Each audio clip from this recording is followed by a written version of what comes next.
Just wanted to thank everyone for attending tonight's Education Committee meeting, even though we are definitely attending it in a different fashion. But I definitely appreciate everyone being here today. Today, we're going to go over, with regard to our focus is going to be on special education.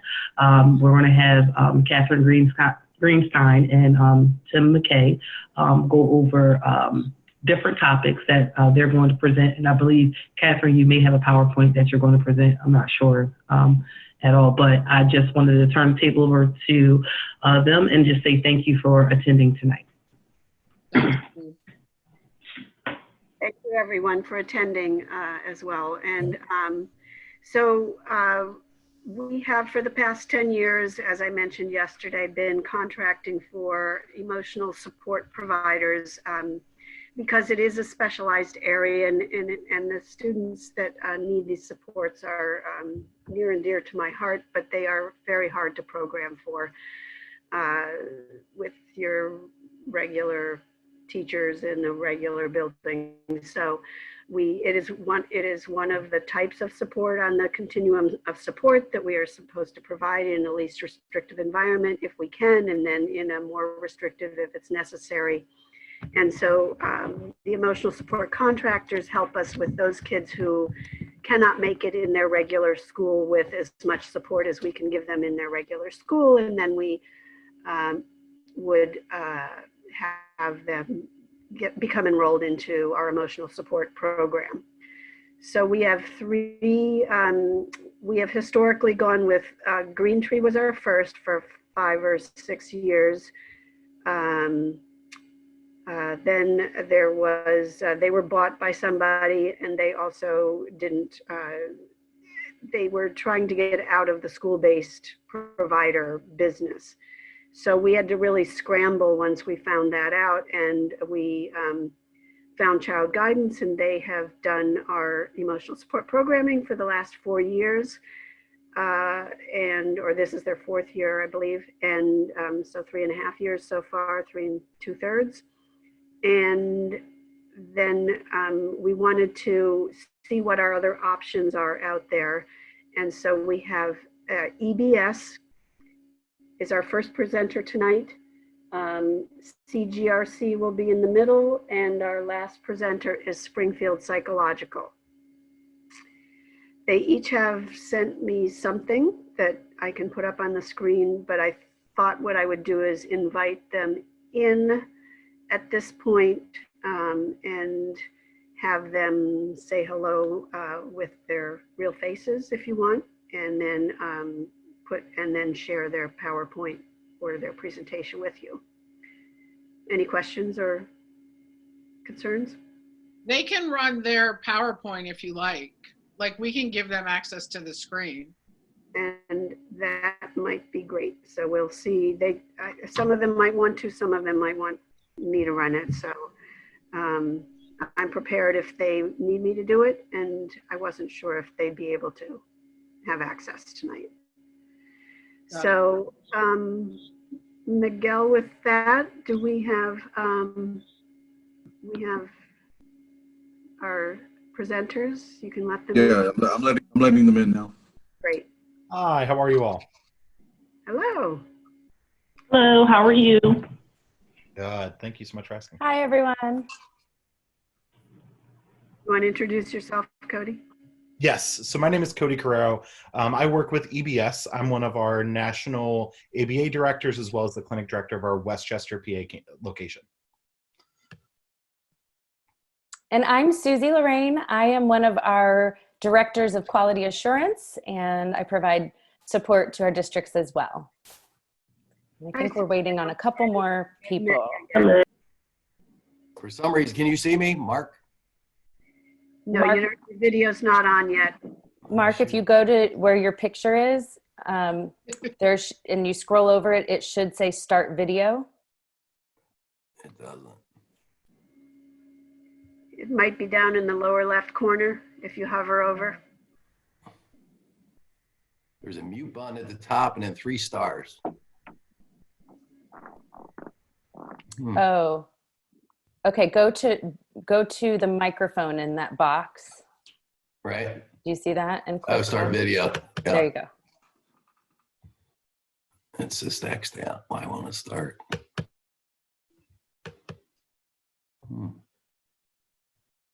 If you go down There to it goes. there you go. Oh, was there for a second. You were. There you go. Yep, there you go. I'm Mark Stubbs. I'm one of the directors of special education, also the president of EBS. Hi guys, I'm Jake Carwell. I'm one of our special education directors. There he is. Hey, Jake. Hey. So Jake, we have quite a few members of the board of directors here and our superintendent, Jane Harbert, and a number of other participants. And wanted to give you a chance to introduce yourselves. And apparently we can allow you to share the screen if you want to be the one driving the PowerPoint or the PDF I have, or I can do it if you'd like me to do that. Yeah, we could probably do that. Cody, you're kind of the Zoom master. Do you want to take the screen and share that? Yes, I can get that going. And I would have both documents I have it loaded up and I can Cody. share from here if that helps. Sure. Cody, are you good with that? Yeah, Okay. not a problem at all. All right, let me see here and make sure that I have it up and running here. Okay, and let me fill the screen here. Can everybody see that okay? Yes. Yeah. Okay. Perfect. Well, if you're ready, we can go ahead and get started. Go right ahead. Great. So we're excited to introduce you to EBS for those of you who may have heard of us and those of you who haven't. What we'd love to do is kind of give you that 30,000-foot view of who we are as an organization and where we came from and what we're doing in the field. So to give you a little bit of background, we are the largest school-based management training and consulting company that specializes in that birth to 21 population. We've been around more than 30 years, and we were founded as a nonprofit by special education directors and other therapists. And we continue to be operated and managed by those that have a background in special education and related services. We are currently supporting school districts all across the nation in many different areas, including helping with emotional support classrooms, mental health, ABA, speech, psychology, OT, PT, and special education teachers as well. Social work, I think, is something I didn't mention. So we have a huge network of support and expertise in the field. So our team, going a little bit more into that, we have an amazing infrastructure and network of expertise. We have many university professors who are former and or current university professors who are on board with us in some capacity as a scientific advisor for research, as a part of our directors, as part of our support team, part of our training team. We have many former directors of special education and school administrators on our team, and we have thousands of providers out there that are providing ABA and mental health and emotional support and psychology, social work, speech pathology, occupational therapy, school nursing, special education. I think I've hit everything. Our big goal is, I guess I should say, our foundation is all about the quality. We want to make sure that you as our partner get the highest quality of services, the highest quality of support, the highest quality of training that is involved. It is always in our mission to be providing best practices, to be ahead of the game in terms of what's happening in research.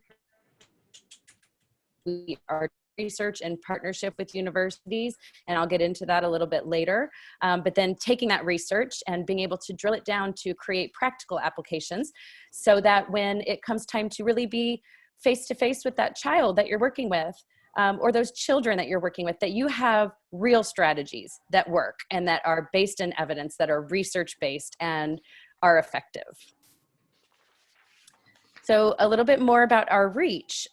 If you have heard of EBS before, there's a good chance you've seen us at any of the conferences that are happening in ABA or psychology or speech or OT or PT. We sponsor pretty much all of the state associations and national associations. We are a continuing education provider for all disciplines. So we are an ACE approved provider for ABA trainings. We are a NASP approved provider for psychology, ASHA, AOTA, that's for speech and OT. APTA is for physical therapy.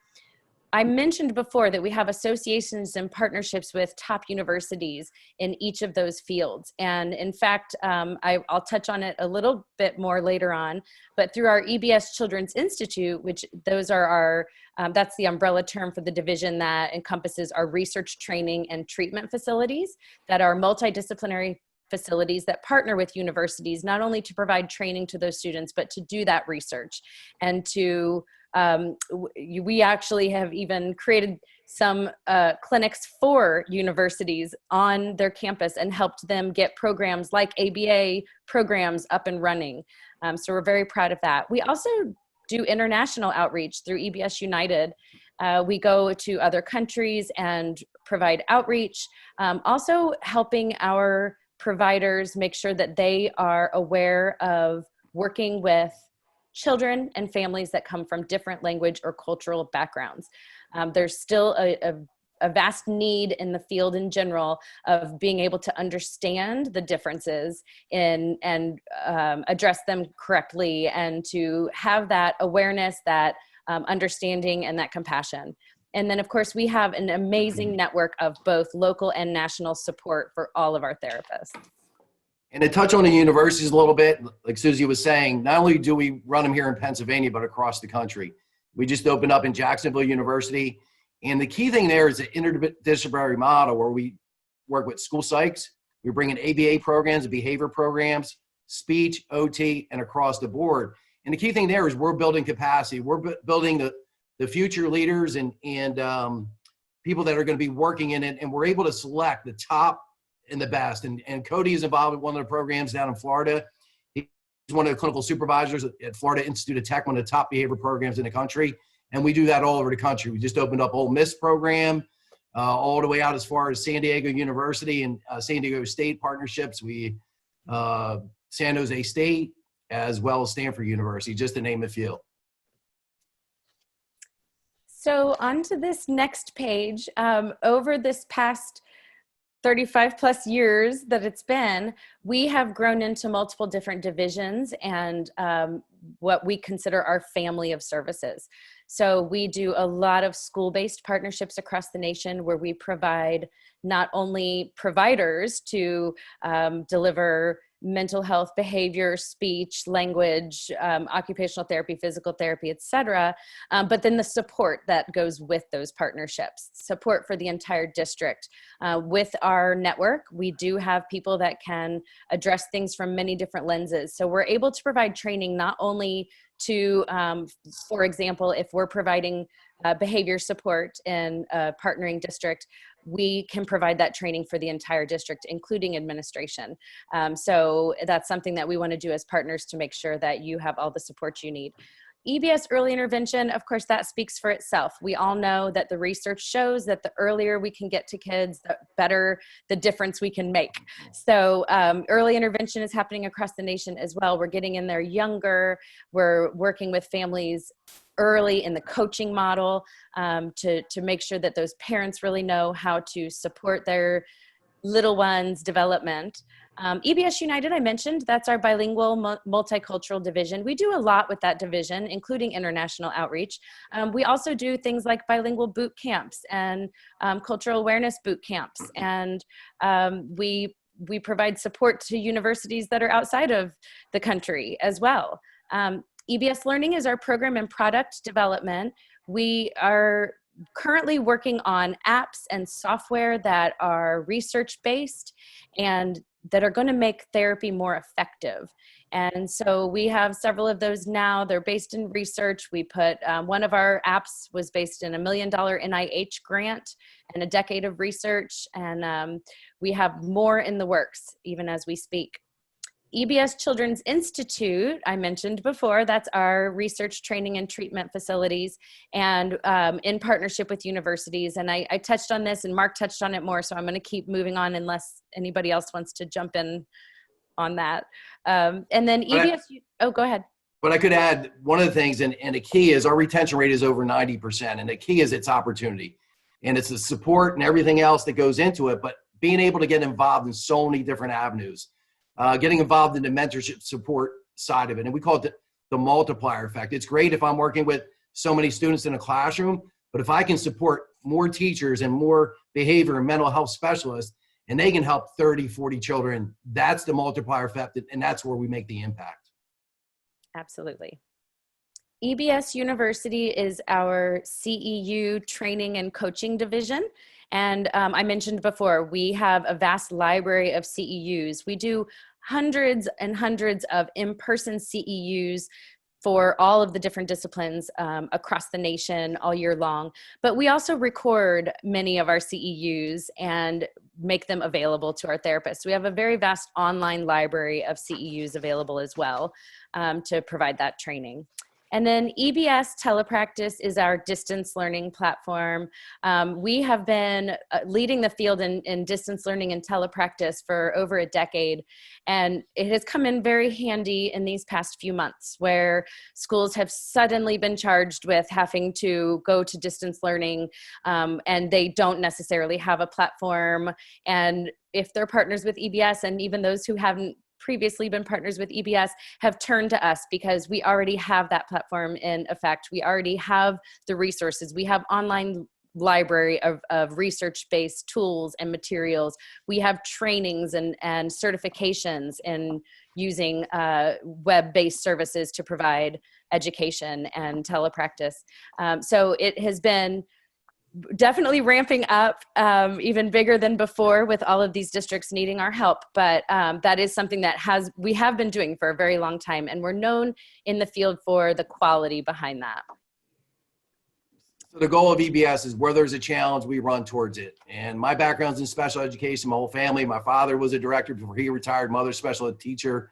My sister was over the bridge in New Jersey. He worked at a state capitol in Trenton, and she was one of the directors of all child study teams for DHS.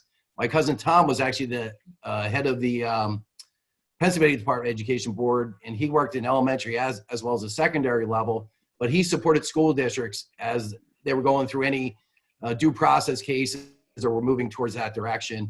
And that was a big part of our growth. When IDA 97 came out, leisure strict environment, natural environment, we were doing a ton of consulting.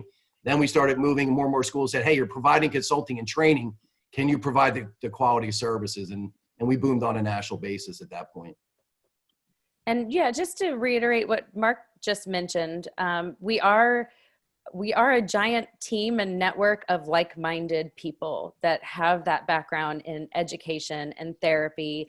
And so, as he mentioned, when there's a new need in the field, when there's a new challenge in the field, when COVID-19 surprises us, that's when EBS shines, because we will work with you and your district to address whatever that is and come up with a customized and individualized and brand new solution to address whatever that challenge is that comes up. And this little picture is kind of a model of what you see and what you actually get, right? So our providers, we will have behavior providers or mental health providers working in district. And those are the people you're gonna see every day and that are in the schools every day and working really hard. But what you don't see is the amount of support that backs those therapists and those providers. We have ongoing trainings. I mentioned our CEUs that are available, but we also have mentorship programs in place. So it's not just a therapist out there in the field. We are, every provider has a mentor assigned to them, for lack of a better term. They have go-to person to supervise, mentor, support, and coach. So we do provide that on-site coaching as needed, that consultation as needed. That includes reaching beyond the provider. So a provider might be working in a school, but you might determine that the school would benefit by having some of the teachers trained in some of these strategies or techniques, or even a quick coaching session on how they can help or what that person is doing and what their goals are. So that piece is part of it too. And then we have an entire back office that is constantly making sure that all of our providers and that you as a partner are connected to our network of national support. We have experts in anything birth to 21 you can dream of, from the mental health side of things to speech and language side of things to syndromes that are very rare and unique. We have that capability of bringing that expert to you. So we will, customize the kind of support that you're getting, the kind of trainings we provide to make sure that it's in alignment with what your initiatives are and that it's in alignment with what your district is doing. And not only that, it's customized to fit in with what your curriculum is. So it's not just, we do have a library of trainings available, but we will also come in and work with your curriculum program director or whoever it is to customize those trainings to be really specific to what will help your students be successful and have great outcomes. And this slide really represents, or last slide really represents the glacier of what you get. So the top part is what you see, but the support, it's really the EBS difference. And nobody can guarantee everything's going to go perfect in special education. What we can guarantee is when you work with EBS, you get more support, you get more top specialists, you get more trainings, and you're going to get more results or greater results. And that's the key thing. If we're in their support, we're going to give you strategy. We're going to show you and work with the teachers. We are going to make that difference, but we're also going to give examples of what you can be doing and what the staff can be doing. And I think that's the big difference. And you will see a difference within the first month, 3 months, 6 months. It just continues to improve. And we not only support you, the district, the teachers, but also the student. We want those student outcomes. We want those students staying in the district, and we will make that happen. That is the big EBS difference. Everything behind the scenes comes at no cost, and that's the biggest EBS difference. So I don't want to take too much time on a couple of these slides. They're there for your reference, but this is just an example of the team that would be dedicated to support your program. So you would have a dedicated team. Now you would have one person of contact so that you didn't have to try to maneuver through this and figure out who you need to call. You'd have a single special education coordinator that you would connect with to talk about any needs that you want, but they will connect you to this team that's dedicated to you. When we go through the recruiting and vetting process, I'm going to kind of go quickly through this as well. We certainly do all of the background checks and screenings and look at references and all of those, making sure certifications and licensure are in place. But then we also go through a skill set process of having some of our experts speak with candidates to make sure that they have the skill set, the personality, the passion, and fit well into the team. And then we work with you on what those next steps are for bringing people into the district. But what's really amazing about this piece is that this plays into some of our retention. Mark was mentioning we have an outstanding retention rate. And I think part of that is that personal treatment that each provider gets, and then that connection that they have with people in the office, with the network, the opportunities to grow with EBS Children's Institute, and all of those things kind of play into that. Support in the classroom is huge. Huge, yes. So the EBS difference, and at this point, I may even kind of see if Jake wants to jump in on this. But really, I've kind of touched on it. We're all about that boots on the ground support. We are there. We, as a partner to your district, if you make a phone call, we are there that day. We are there the next morning, whenever that phone call happens. We are immediate responders. And our goal is to be your soldiers. Our goal is you tell us what you need, and we figure out how we can jump and help and support and make it happen. Our goal is to be an extension of what the district is doing in terms of initiatives and aligning and just bringing extra support to whatever those initiatives are. Jake, did you want to add anything to that? No, I think that's it. Okay, keep going. We also do quality assurance checks. I mentioned earlier that I am one of the directors and part of the quality assurance team. This is something really important to EBS. There are a lot of, there are providers that are gonna come into your district to work, but they're not out there on an island or without, we mentioned the support, but that comes with making sure that paperwork is being done in compliance, that data is being collected the way it should be, that scheduling is working and appropriate, that the paperwork that needs to be done is written in a compliant way, that caseloads are appropriate. So we will do systematic, I will say, quality assurance checks based on what works for your district. So that can look different with each district and how that partnership looks. But just letting you know, I mean, we even have software programs where you know, a schedule can be set up and a caseload can be put into one of our pieces of software, and then we can provide administrative view to that so that we can go in and make sure that children are getting all the minutes that they're supposed to be getting, that the data is being collected correctly, and we can kind of do that overall administrative look into how everything is going.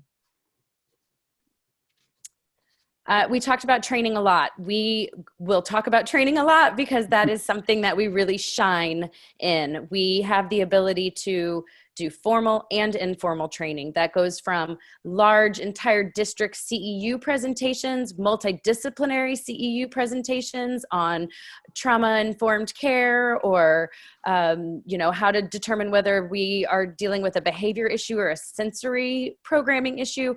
We have all sorts of amazing trainings we can do on large scale, but we also have the ability to provide that individualized coaching and do stuff on a smaller scale. And coaching is really where we stand out. It's, you know, it's not just the online CEUs that make us special. We can really bring in those people that can be side by side and model the way, you know, how to use techniques and strategies. And we encourage through our mentorship program, doing a lot of reflective, you know, a reflective care piece. So having the provider provide and then being able to reflect and kind of analyze their own goals and how they did and that kind of thing.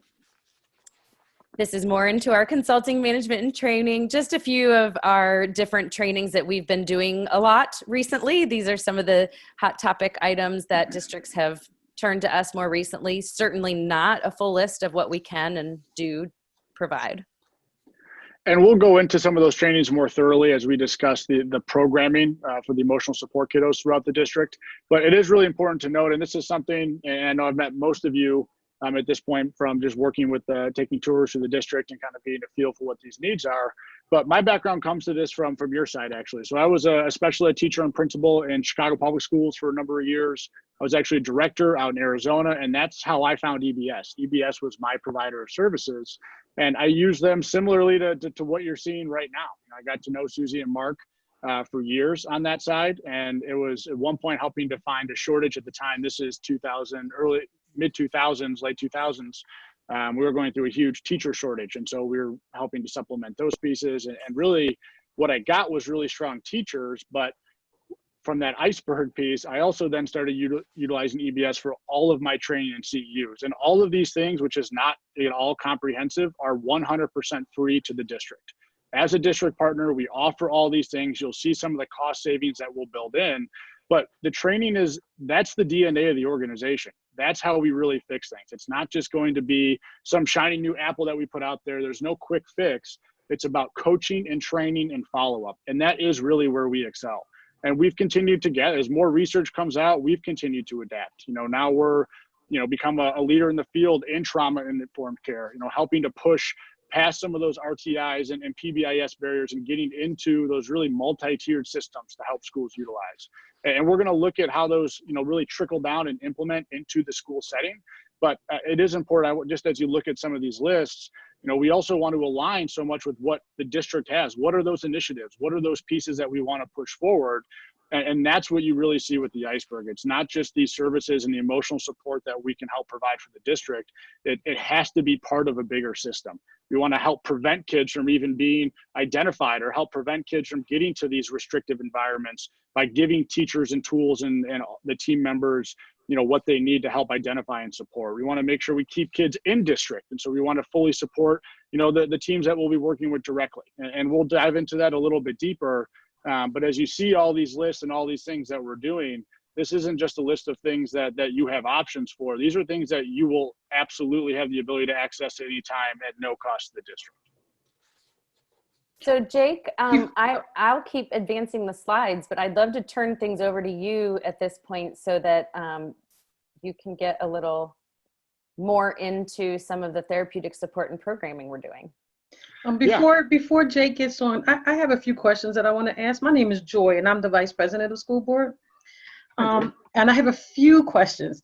So licensure, I saw that on one of the PowerPoints regarding licensure. Who is maintaining licensure? Like, is it a requirement, or is it you're just this might be something that if you have it, fine? No, and we'll actually outline it, and maybe we can switch over, Susie, to the outline document of the different personnel that'll be used. But all of the licensure, if you're bringing us in, and I would expect the same thing from a school district side as a director, I don't want to continue to manage all of these other pieces that go into it. So we take all of that responsibility. So our screening process, before someone even steps foot in the district, they're going to have gone through screening, licensure, certification checks, background checks, and then that's just the beginning. There's a lot of people who can pass background checks and have licensure that I don't want on our team or with our kids. And so we go through several different levels of interviews and screening to make sure that we're providing the best possible people as we can. But we would help maintain all of those things for the team to make sure that people are licensed and certified in the areas that they're required, whether that's a mental health counselor, whether that's an ABA therapist. We can kind of outline some of those positions. But is it a requirement to be licensed, or it's we would like you to have a license? No, we have a very high standard on that piece. We look for people to be required to be licensed for a couple of reasons. One is we want the best, and the second is when it comes to access billing, especially things like mental health counselors, we want to access billing. Again, being a former director is one of your highest billable services, and that you have to have certification that's valid for that. It's not an option. So I also heard earlier in your presentation that you spoke about having multilingual staff. Mm-hmm. What does the diversity of your staff look like? That's a great question. And so we will bring staff we'll first start with the community, and we'll bring those in, people who are already a part of the EBS family, who, again, as Mark was saying, part of our strength is our retention. And so we do have staff members that are very excited about this opportunity, staff members who are from the area that would love to go in and help contribute to some of these schools. And so, the makeup of our staff is just as diverse as the population of kids that we work with, people who come from all different places, from all over the country even. As I said myself, my background, I've traveled a little bit. It wasn't until I'd worked with EBS, I took that relationship with me to the nonprofit field. Even when I was ready to get out of public education, I worked at a nonprofit that operated therapeutic day schools for at-risk kids. And this population that we're talking about today, the emotional support kiddos, those are my babies. Those are the ones I've loved and invested in for my career. And that's why I'm going to be one of the main supports for this as well. But our staff, we want that reflection to be very much a community of what our kids are. Now, I also, earlier in your presentation, you mentioned about immediate services. And I think I might have seen it and I don't recall. And I think it was on that last slide you showed. It mentioned about assessments. So how does assessments look like? Are you guys doing assessments, or are we doing the assessments and then we give what we have to you? Assessments in terms of behavioral assessments, psychoeducational assessments? Yes. Okay, so we can help, we'll collaborate on all of those. So things like FBAs and BIPs, functional behavior assessments and behavior intervention plans, those are things that we will help provide. We will have trained personnel as a part of this team, both our board certified behavior analysts or BCBAs, as well as our behavior specialist consultants, which is the licensure for PA, are going to be trained and certified in that. And again, that those are completely built in. And so there's no charge for that. There's no cost. To me, that's like paying a teacher to do an IEP. That's our game plan on how we figure out what this roadmap is. And that may lead us outside of some of these kids. You know, it would not be uncommon, you know, for myself, for Cody, who has also visited and been a part of this project so far. You know, if one of the team members or one of the administrators on right now said, hey, listen, Jay, Cody, I got this kiddo that we're trying to keep out of these emotional support rooms. Can we get an FBA BIP going? We already got approval from the parent. Absolutely. There is no line. You will see that very closely is once we're in, this is a partnership. We have too much to fix to be worried about what's in the contract or what's not. It is built in. So the training, the support, the mentorship, the FBAs, the BIPs, those are all what we view as our responsibility, and we do what you ask us to do. Oh, you're muted, Joy. Sorry, I thought I had it off. Thanks for that. But you also mentioned about the IEP, and I'm glad you brought that up. So what's the difference? How is the IEP going to look different from what we're doing here? I guess my question really is that going to be where your agency is going to be, your facility is going to be more hands-on with the IEPs, or again, are we going to be more, and you may have answered this and I'm sorry, or is it going to be more of a collaborative even with the IEPs? Yeah, absolutely. And actually, I can go through some of that. Susie, if you want to scroll down, because some of this was a separate document. Sure. We anticipated to just page 3. Sorry. As we go through. No, please. Anyone who has questions, please bring them. That's the whole point of this. I want you to get to know us and exactly what you have coming into your district. Where do you want me to go, Jake? Yeah, just right here at page 3, page 4. That's fine right there. So we're going to be looking at real quickly that you just got the broad overview of who EBS is, and next. Yes. What's coming next is the specifics of what they're proposing to do for William Penn. Oh, thank you very much. Good. And so that's what we'll jump into. We had a chance to visit, and I have to say first, we're very excited about this team. I was impressed by the administrative team, both from the special ed administration as well as the school-based administration. I saw a lot of really good things happening in classrooms.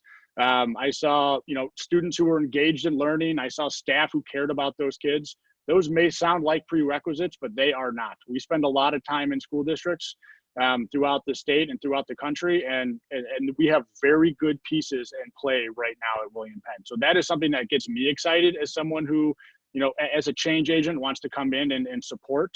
But one of the things that I think from a difference of what you're seeing is that the goal is that we need to get to these kids. We have to have a combination of the therapeutic supports as well as the academic. We don't want to simply wait till kids are having behaviors, so kids are going through something serious before we reach out.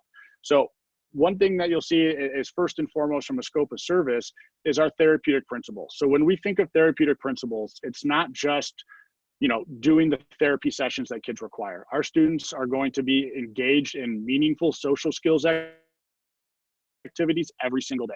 We are going to help provide the social emotional learning curriculum. There'll be one for the elementary, one for the middle school, and then we'll talk about the high school. High school looks a little bit different, especially because those kids are so close to graduation. We have to get them started on some of these transition vocational skills. So what we don't want to have in the high school is teach kids to utilize the supports they have instead of relying on the supports in front of them. And we'll kind of talk about that difference as we go through this a little bit. But we'll kind of go through a little bit here.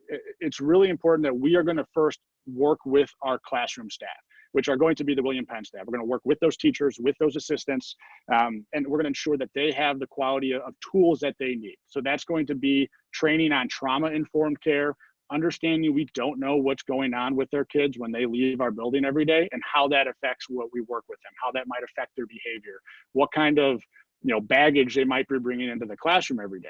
But also looking at we have a responsibility to get our kids ready to learn. And so part of being ready to learn is assessing that piece and making sure we have really strong check-in procedures for kids as they come through the building each day, and making sure they know that that's a safe environment where they can take that chance out. That's why we'll conduct those groups, focusing specifically on exactly what each classroom is going to need. An elementary social skill group is going to look different, but in some ways it might look the same. A big problem versus small problem group can translate to pretty much any kiddo that we work with, but working on things like bullying, if that's an issue right now, or sharing, turn taking, how to recognize when you're getting upset or frustrated.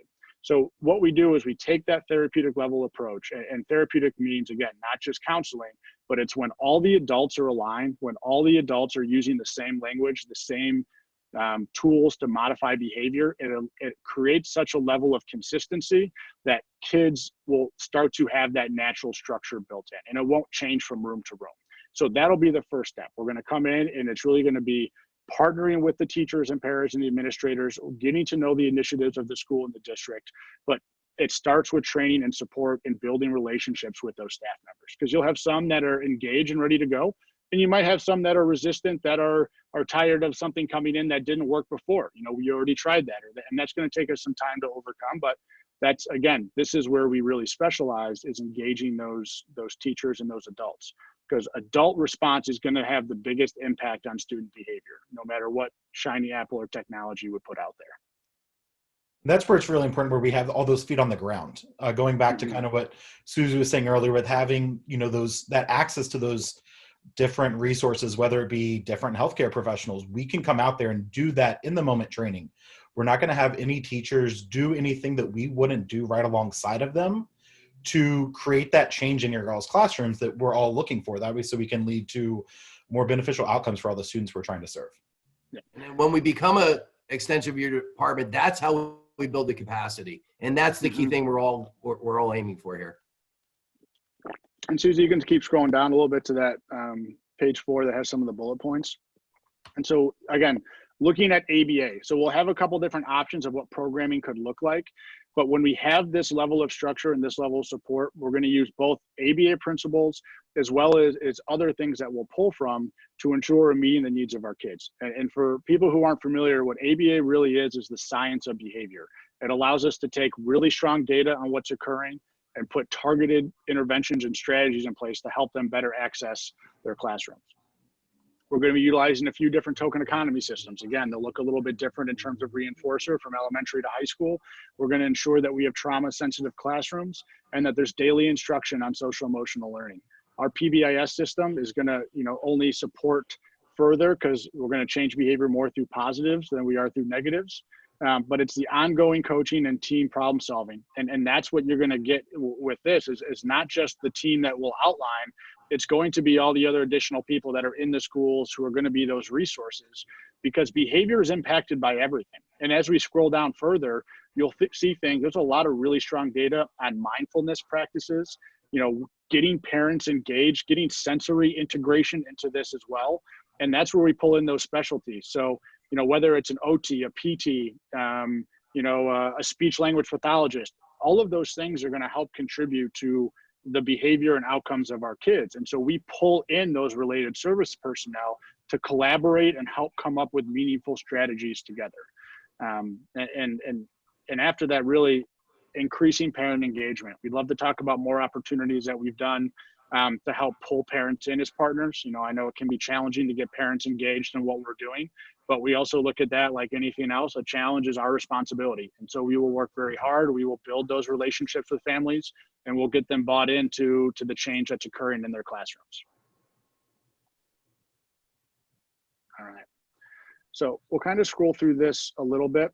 Now, the STRONG program is what we had talked about being an option for the high school. So the STRONG program is going to be outlined a little bit differently. Obviously, the elementary and middle schools are more of those self-contained emotional support rooms. When kids are having additional behaviors, we'll have the mental health counselors there for counseling purposes. We'll have the behavior analyst and the behavior technicians there to help pull kids out and work on those skills individually. But the STRONG program is not going to be self-contained. And similar to what's there now, what it is essentially a therapeutic level resource room.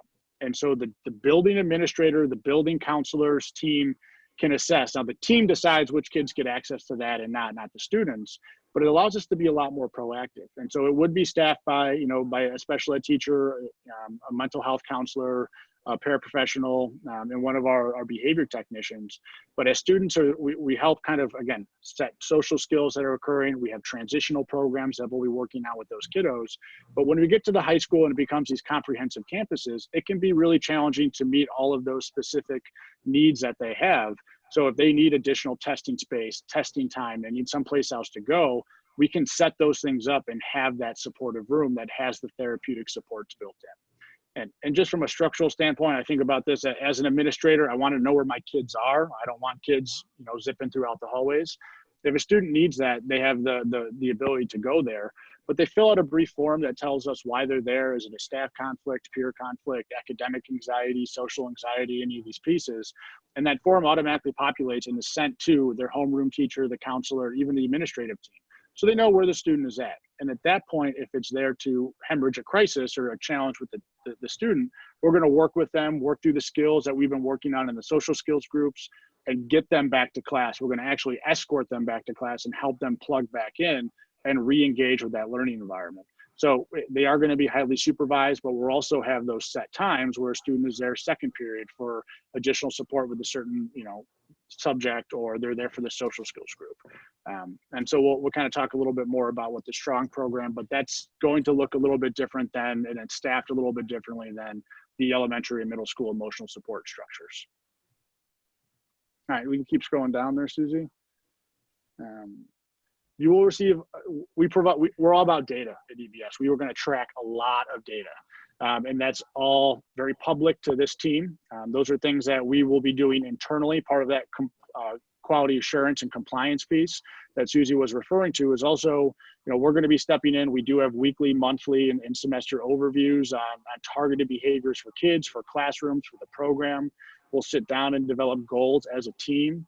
Of course, with William Penn as part of that team on what we're trying to accomplish. What are the big challenges? Is it elopement? Is it physical aggression? Is it, whatever the behavior is, and we'll show and demonstrate what we're doing. And that really helps drive, to kind of get back to your previous question, Joy, that helps drive some of that IEP process. When we have very meaningful interventions that are occurring, it gives our teachers strong data to include on what interventions are working, what are those goals looking like, how is that impacting their learning. And we keep scrolling down. We really hit on parents as partners. We also talked about the consulting and training. Again, conducting functional behavior assessments and behavior intervention plans. Those are things that are going to be completely built in. And we're going to have this support. And so we'll have, and what was great about these rooms that we saw as we worked through the district, and again, things that get us excited is kind of coming in to help support, is we did have space to work. Sometimes you don't have any space. You don't have extra rooms to pull out. But every school that we went to had, and some of them had 1 or 2 different classrooms that we have a lot of great ideas for, that we can work with students and build that capacity and infrastructure of the classroom to be able to respond and handle more behavior. But also, if a child needs more individualized support, we have a place to take them out to. It also allows us to put more structured interventions in place when we're tracking this data, that Joey always has a behavior at 1 o'clock. What's happening at 1 o'clock? How do we get more proactive? And so we'll have those staff members that are going to be highly trained to help, work through the de-escalation pieces, but also proactively assess when a kid needs more support, and going back to those pre-taught social skills that we'll be doing daily in groups.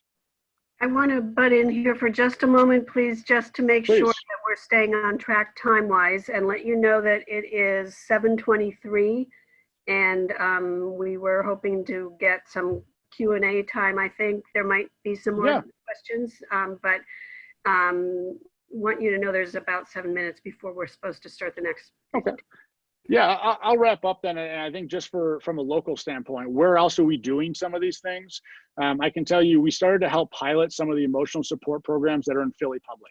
We've had a longstanding relationship with them just for a district that's local. I ask, because I like the tough kids. I want the toughest kids. I want the ones that are giving you the most problems. We went into some of the feeder elementary schools that feed into Strawberry Mansion. The first year, they had gone through about 6 teachers by month, by about 7 weeks. The solution for the administration was to put in a para for every kid. I believe that year the Philadelphia district was $73 million over in paraprofessionals, what they had budgeted for, which trickles down to everything else. And the first thing we did when we took over that room, we had a special ed teacher, and 2 RBTs in there, we asked every adult to leave. You guys can we can still get paid and do whatever you need to do, but we don't want you in here. It's too much. And we had 100% retention of staff, but we had 0 kids outplaced. So what you see by this capacity is a significant reduction in kids that are going to be outplaced because their needs can be met in the district. We can also then pull kids out who have been successful in these out-of-district placements because we have a stronger place to bring them back to, which also is huge in cost savings. But we're going to need far less adults, and that's far less salaries, insurance, taxes, all those things that come with a paraprofessional or an IA. It's not just that salary that the district pays for, it's everything else on top of that. And those are interventions that, they're very restrictive from a strictly interventionist standpoint. I don't want my kids all getting one-to-ones because there's a lot we can do before there, but it's also really expensive and irresponsible with district funds. And so some of the proposals that we have will kind of outline that. But that's all. I'm done. Jake, I'm sorry. This is Joy again. Yeah. Am I misunderstanding what you're saying? And please forgive me if I am. Are you saying that now, so if we take your facility proposal and use this, that we will no longer have to use the staff in our district to do this kind of work? No, the district staff would continue on based on what's been allotted and assessed based on your decision. But one of the challenges from speaking with the administrators and the team was that oftentimes the emotional support programming that was in existence also required additional contracted one-to-ones or IAs. And so what I'm saying is that we will not need nearly that many of additional support that's outside of this initial contract. So you'd have like the initial support of what you pay for programming. And then oftentimes if kids need more and the district's not providing it, they're then, contracted out. And I'm glad to see that the trauma-informed, that you're using trauma-informed services, treatment. What other social work models of intervention are your social work using? Do you know? What do you mean by social work models of intervention? Let's see. Let's say PBIS. Let's say I'm trying to do this off the top of my head, and I'm not getting good. Well, you're right in the first one, PBIS. Strength-based therapy. That kind of sort of thing. What are you using? Yeah, absolutely. That's a good question. So as we had outlined, we absolutely will provide training for PBIS. Every building is a little bit in a different place. It doesn't matter where you go in the country. Every building is going to be in a different place PBIS. We saw really good things in those. We saw some buildings that had it integrated into the hallways, into the classrooms. We saw the behavior matrix. But our mental health counselors and our behavior team both receive a high level of training in PBIS, as well as the multi-tiered systems of support. And that's really great for the high school because it allows us to get kids before there's a major issue.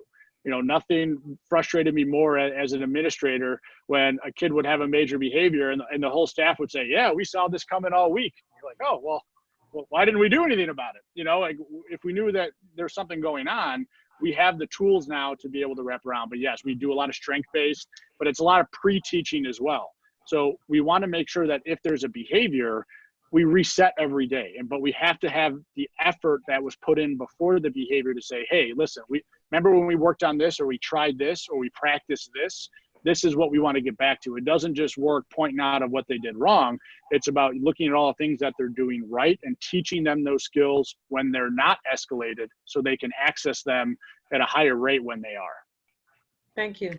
If I could add, you may want to finish maybe with those graphs if you have them handy of the discipline referrals. And I'm not sure what school or district that was from, but that day. I actually had just sent those to you. Would you mind putting those up there, Kathleen? I might not have them up if they were not sent to me today. Let me see if I can find them. And if you guys if you could send us your proposal, I don't think any of us got it. So if y'all could send us the proposal so that we, the board can reflect on your proposal after this meeting, that would be great. Yeah, absolutely. And both, go ahead.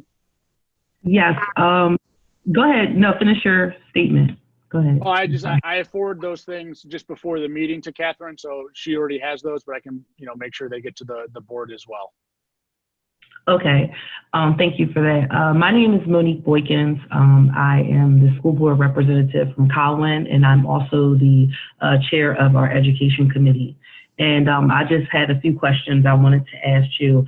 One thing, so Susan, you were speaking about quality assurance, and I just thought it was a great part that you do have quality assurance. I was just wondering, with that, do you have, like for instance, do you do root cause analysis to be able to problem solve different issues that may occur that you probably just may not be able to figure out by asking questions and things of that nature? So I just wanted to know, do you do that type of research as well with root cause investigations?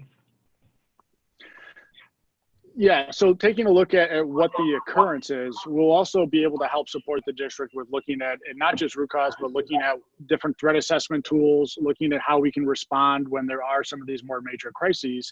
But if we're seeing behaviors, and again, that is one of the strengths of EBS that I've loved since coming on board and being a part of this team.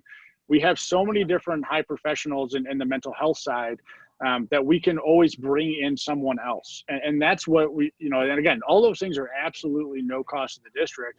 Those are things that we look as our responsibility. So if we're kind of running up against that wall, parents are confused, the school-based team, the behavior team, and that doesn't happen very often, but if we aren't seeing something, we do have, Cody's actually not just one of our national BCBAs, but he's also the clinical director of our Children's Research Institute in Westchester. And so he's helping to support a team of, school psychologists, neuropsychologists, an entire plethora of people that we can always tap in to come put eyes and support that piece. Oh, thank you. Okay.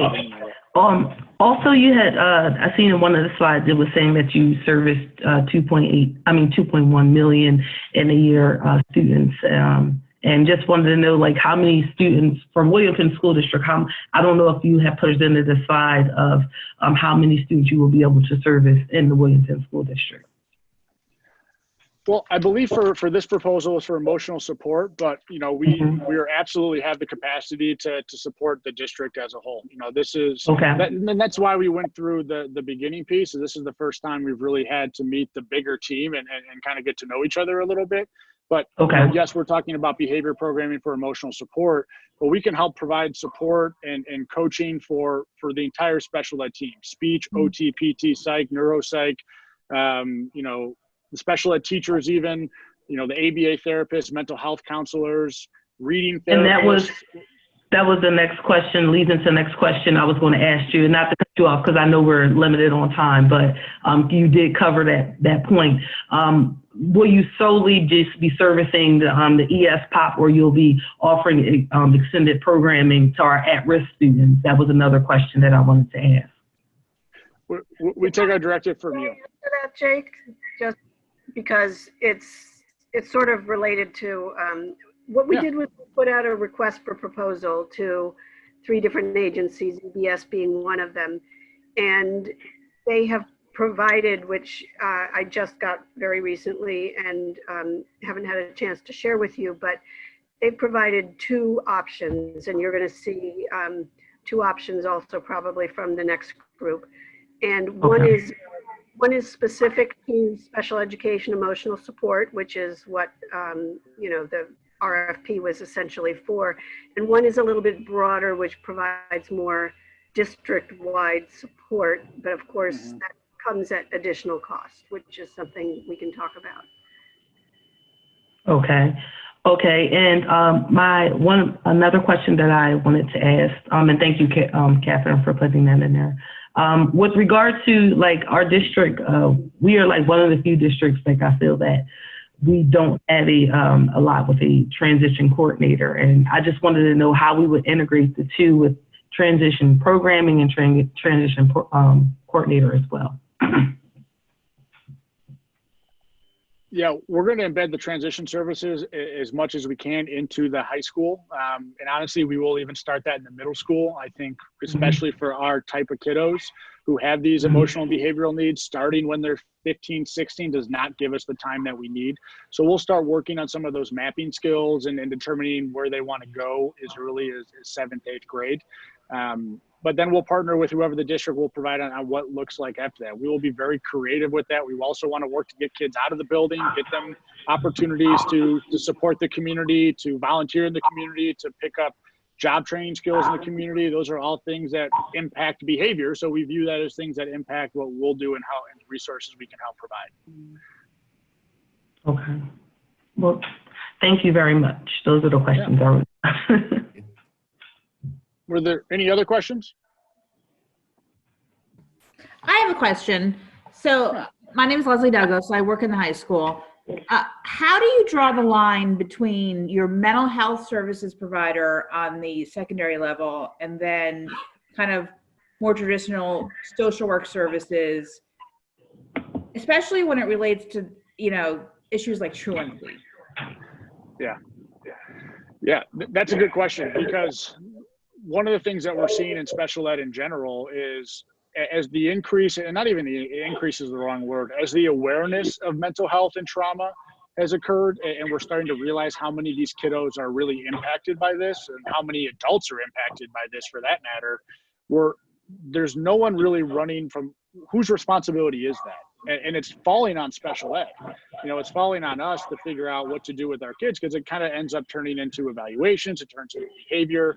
So we don't really view a line on that. I can tell you for the high school especially, our mental health counselors will work very closely with the school-based, the guidance counselors, the social workers. Part of that team, as I would imagine, that helps qualify kids for that strong room would be all of those individuals that you're discussing. Because we have to be able to coordinate and work together on what's impacting truancy. Truancy is a really good example of where we're using a lot of ABA principles actually. Why aren't they coming? Not just calling the truancy officer and having them bang down doors, but we might have to do that also. But what else are we doing? What is the reason? What's the anxiety? What's the avoidance? And really looking at it from a behavior perspective, what can we do differently to help adjust that for that child? And it's going to take the team on that. And that's why we'll work together to qualify those kids. Can I ask a couple questions about some things you said from the middle school? How you doing? Good to see you again. Hey, good to see you. You spoke about PBIS. Many of us have that program in various stages. Are you going to tailor what you do in each of our buildings to the programs we already have? Or is it 100%? Okay. Yeah, 100%. Yeah, the goal is not to come in and revamp everything. We want to integrate into the efforts that are already in place.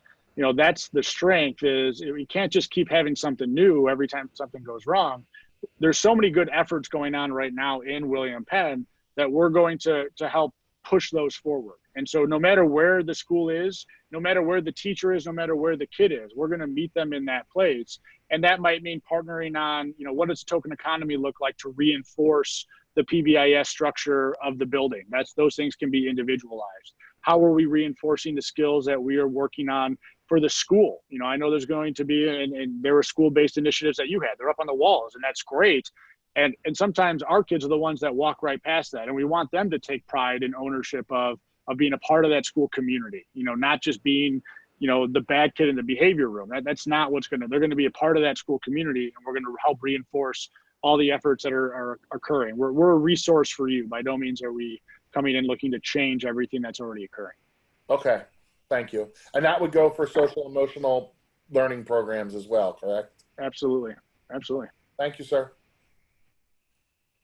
All right. Well, thank you very much. If there aren't any other questions, I'm going to stop sharing that graph. Those graphs, what the graphs showed were some data that where attendance went up, disciplinary referrals went down, and what was the third one? Oh, academic achievement went up in a 9-month period. And although we do a lot of these programs throughout the country, I specifically just pulled data just from the previous year in Philadelphia Public as just a point of emphasis of something that was local. So there's somewhere a little hand clapping icon, I think. We can give you a round of applause maybe. And then I'm gonna say goodbye and kick you out and send in our next guest, if that's all right. Thank you for Thank coming. you. Thanks for Thank your you for your time. Thank you for guys. your time. We appreciate Thank it. you. Stay safe and well. Miguel, can you help me out with that if you're still there? And I can. Thanks for letting us back in.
Looks like some of us are back.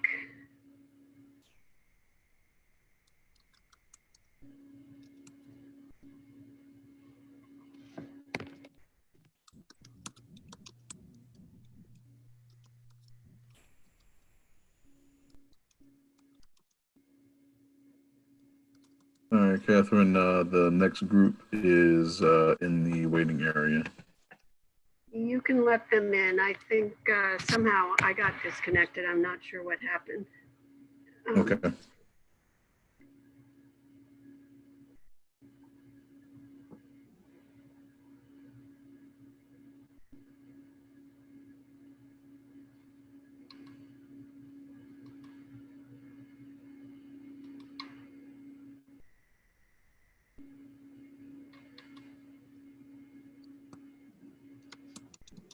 Okay. Hi, Stacy. I see you now. Hello. I see Carla. Carla's muted.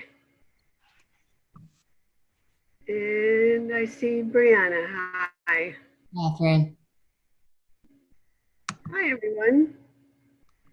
You want to go ahead and introduce yourselves? We have a lot of board members. Something just, I don't know what happened, but I was kicked out for a little while, so I may have missed something. But we were transitioning to your group next. And sorry, we're a little bit behind schedule. No problem, no problem. Hi, everybody. My name is Brianna Mady. I'm the Vice President for Clinical Services at Child Guidance. My name is Stacy Clark. I'm the Division Director for Education Services at Child Guidance. And I'm Carla Thompson. I'm the school-based social worker for Child Guidance. So I wanted to give you a chance to show your faces, and I do have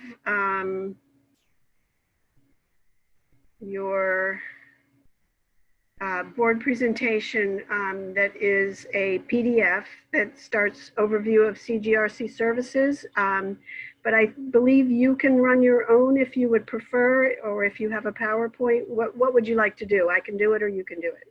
I can put it on. Okay. All right. Is that everybody good? Perfect. Looks okay, good. Great. Okay, great. All right. So thanks, everybody. I'm going to get started with just giving a little bit of an overview of where we are right now in the school year, and then we'll get into the proposal information.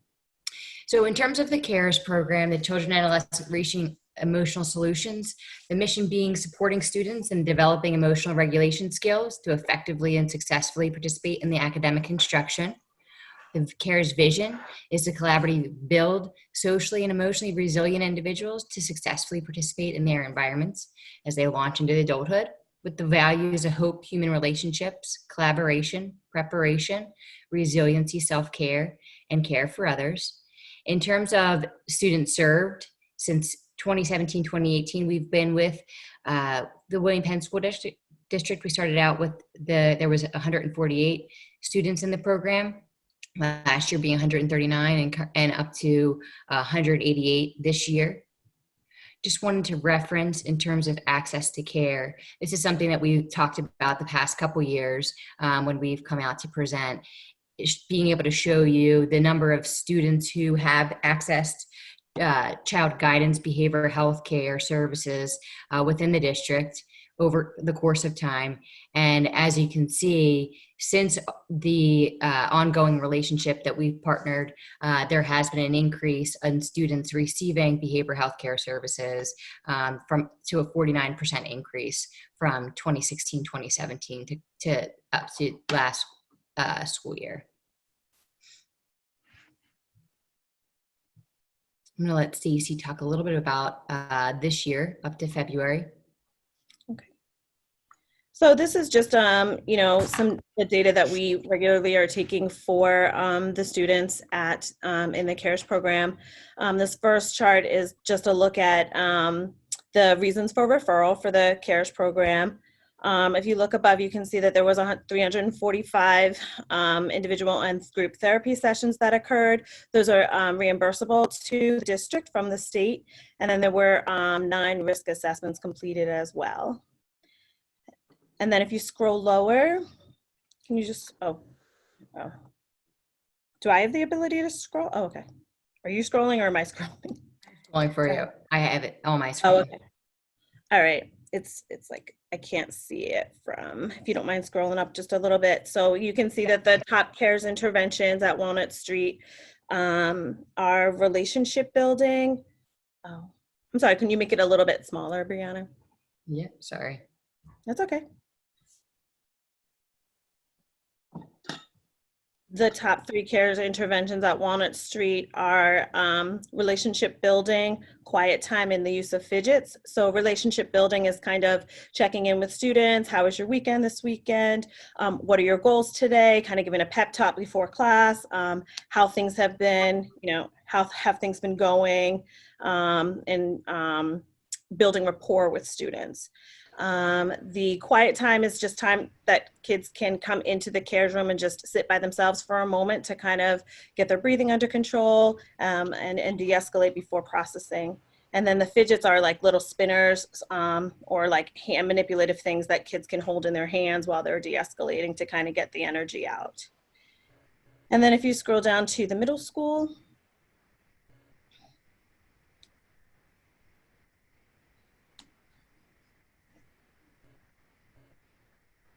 you can see again the reasons for referral for the middle school. There were 613 individual and group sessions. And then the top 3 interventions are problem solving, verbal processing, and again, quiet times. So those are the interventions, the top 3 care interventions that we're using at the middle school. And then the next charts just look, we like to look at the proactive versus reactive interventions. Our goal is to increase the proactive interventions. We feel like we are more effective if we can work with the student sort of and provide that support before they're escalated. So, you know, spending time in the classroom with students, we might, if we know a student has a difficult time, say during math class, we try to already be in math class to support that student. We're already like in the hallways to help support students in transition, if transition's a difficult time, and then during unstructured times. So what we found is that we're more effective being proactive. When we are responding reactive, we can respond also effectively.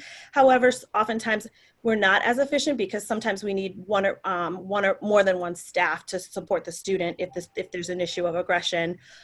So that limits our ability and our resources. And then Brianna's going to take you through the next section. Stacey, you want to do the high school? Oh, I'm sorry. Yeah, so you'll see for Green Ave, there's 547 sessions, and then there's 5 student referrals to behavioral health services.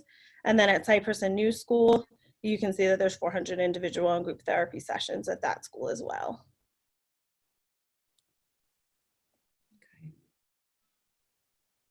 In terms of the proposal for next year, I'm going to highlight some of the main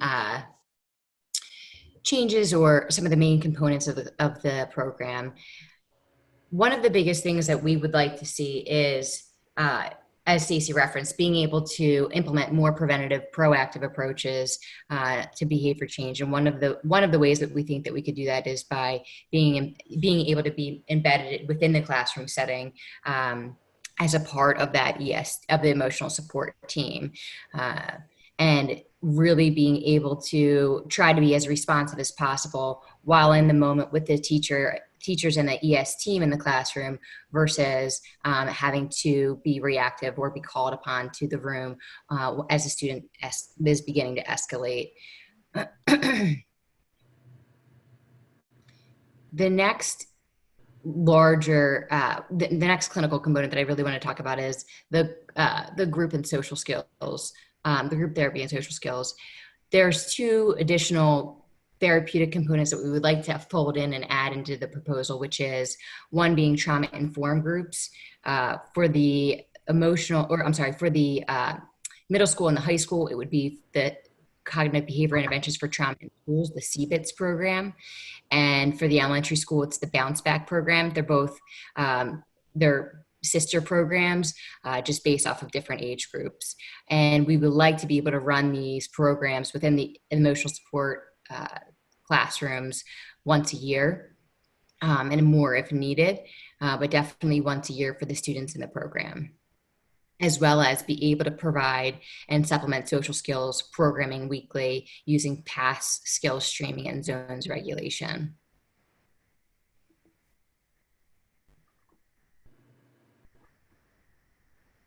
In terms of the consultative services, we currently would continue to be able to offer functional behavior assessments across the schools at the referral requested by the district. At the high schools and elsewhere, we would be able to provide the school-based psychotherapy screening. We offer this currently. We are doing this at the high school, but this is something that they find very effective during a 30-day, really using a 30-day screening period to assess the student and provide recommendations related to behavioral health supports.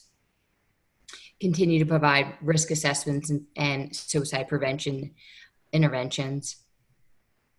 Transition planning, really working to partnership as students are transitioning into or out of the ES program to really make sure that whether the student is coming in, we're able to provide additional supports, or we know what the student is, what supports have or haven't been effective up to that point, as well as the student transitioning out, being able to develop a transition plan with the ES team to support the student as he or she transitions it back into general education. And in terms of behavior assessments, one of the indicators in the request for proposal that Catherine had sent was related to looking at how could PCA services be impacted. And we believe one of the ways that we could support PCA services was really looking at the assessment and reassessment and discharge process of PCA services. And we'll talk a little bit about that when we look at the models.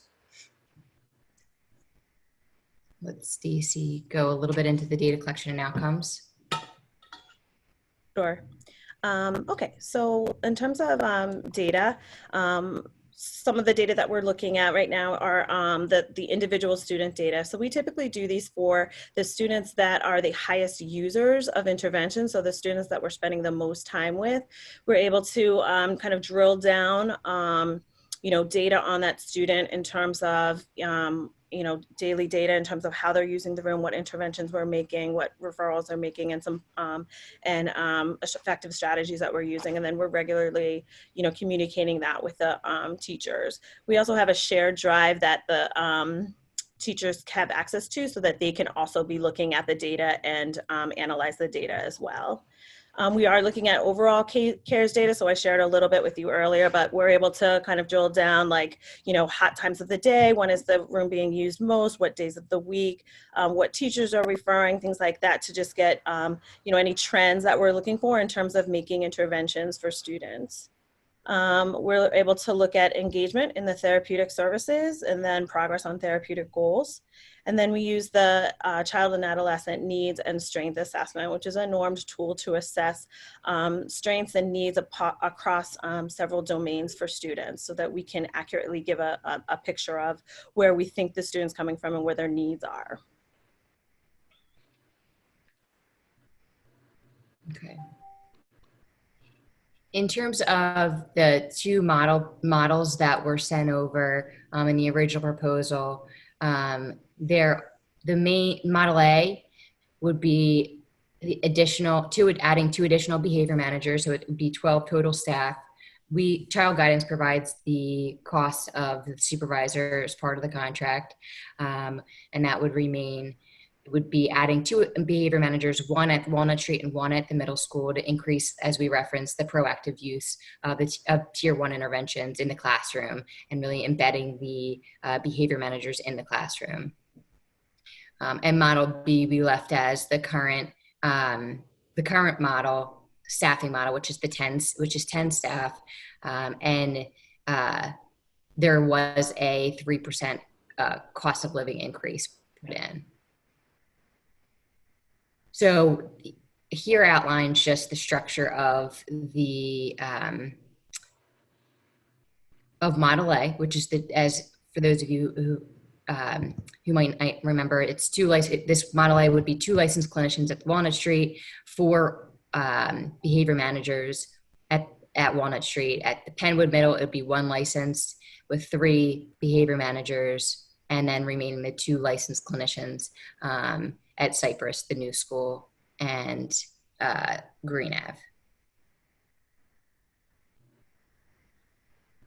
In terms of the request for discussing the PCA reduction, so again, as I referenced, wanting to propose an enhanced referral, reauthorization, and discharge process, and really thinking that by having the additional staff and availability, having a smaller staff to student ratio, we would have the ability to support these behavior assessments.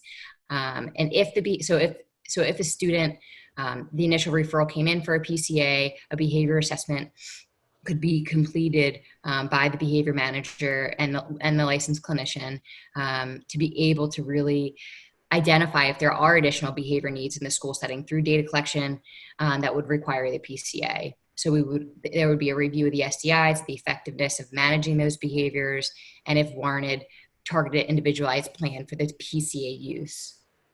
So the plan would really include how they were moving forward with a PCA, how the PCA could really be utilized in the school setting, what interventions would be implemented, data collection to be used, and when a behavior reassessment would be conducted, to be able to really look at any additional supports or being able to titrate the service out. In terms of if a student had an active PCA, a behavior reassessment could be done 60 days prior to the IEP meeting or at the request of the school district. And the reassessment could, again, be a part of the observations inclusive of what the PCAs currently do, and be able to provide the additional recommendations and assessment of the behavior goals. Model B, again, is the current structure, which is 2 licensed clinicians, the 3 behavior managers at Walnut Street, the 2 behavior managers at the middle school, 1 licensed clinician at the middle school, and the licensed clinician at Cypress.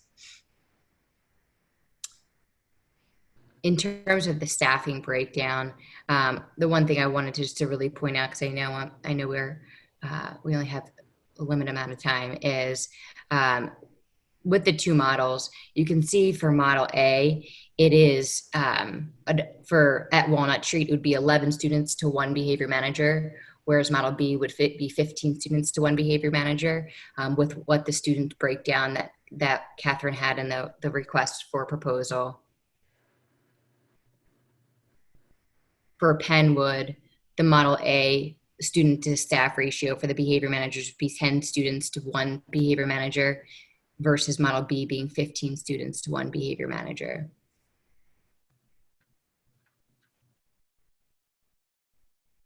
And then Cypress, the new school, and Green Ave still being supported by the licensed clinician.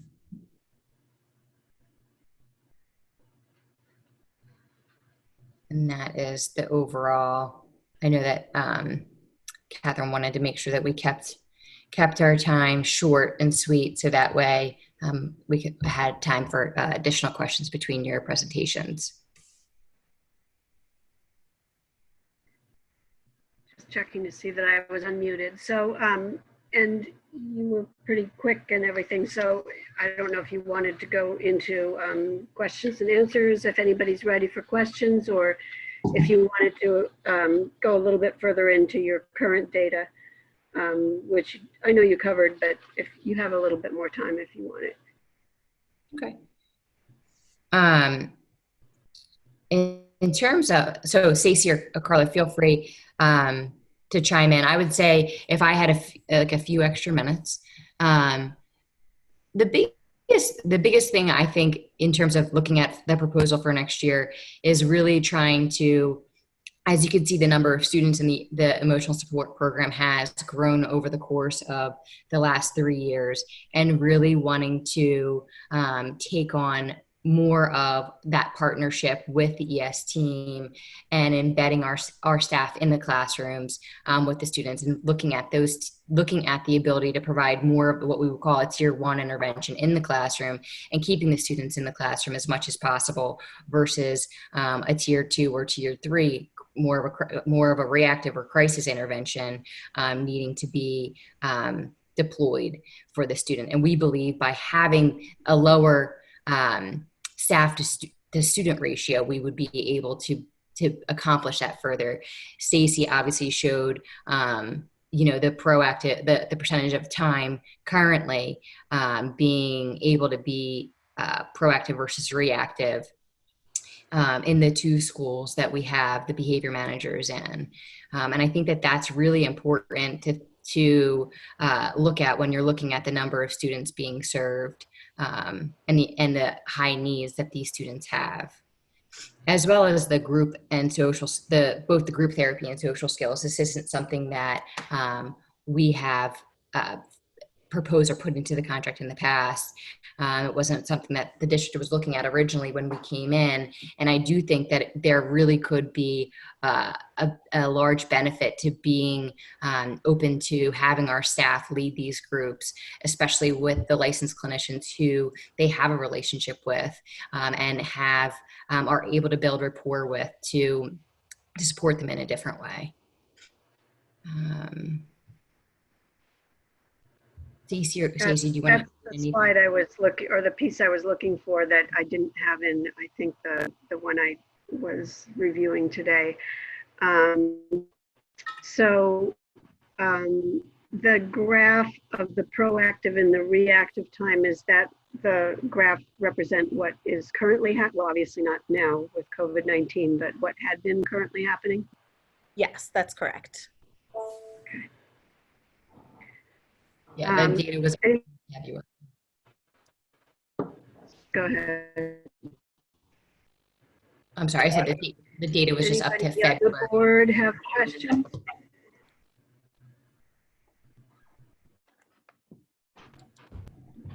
I do not have any questions at this time. Are there any questions? Can I ask a question? Of course. Okay. So you listed 3 social emotional programs. Thank you. I appreciate that. Why did you pick that? I'm sorry. I couldn't hear you. I apologize.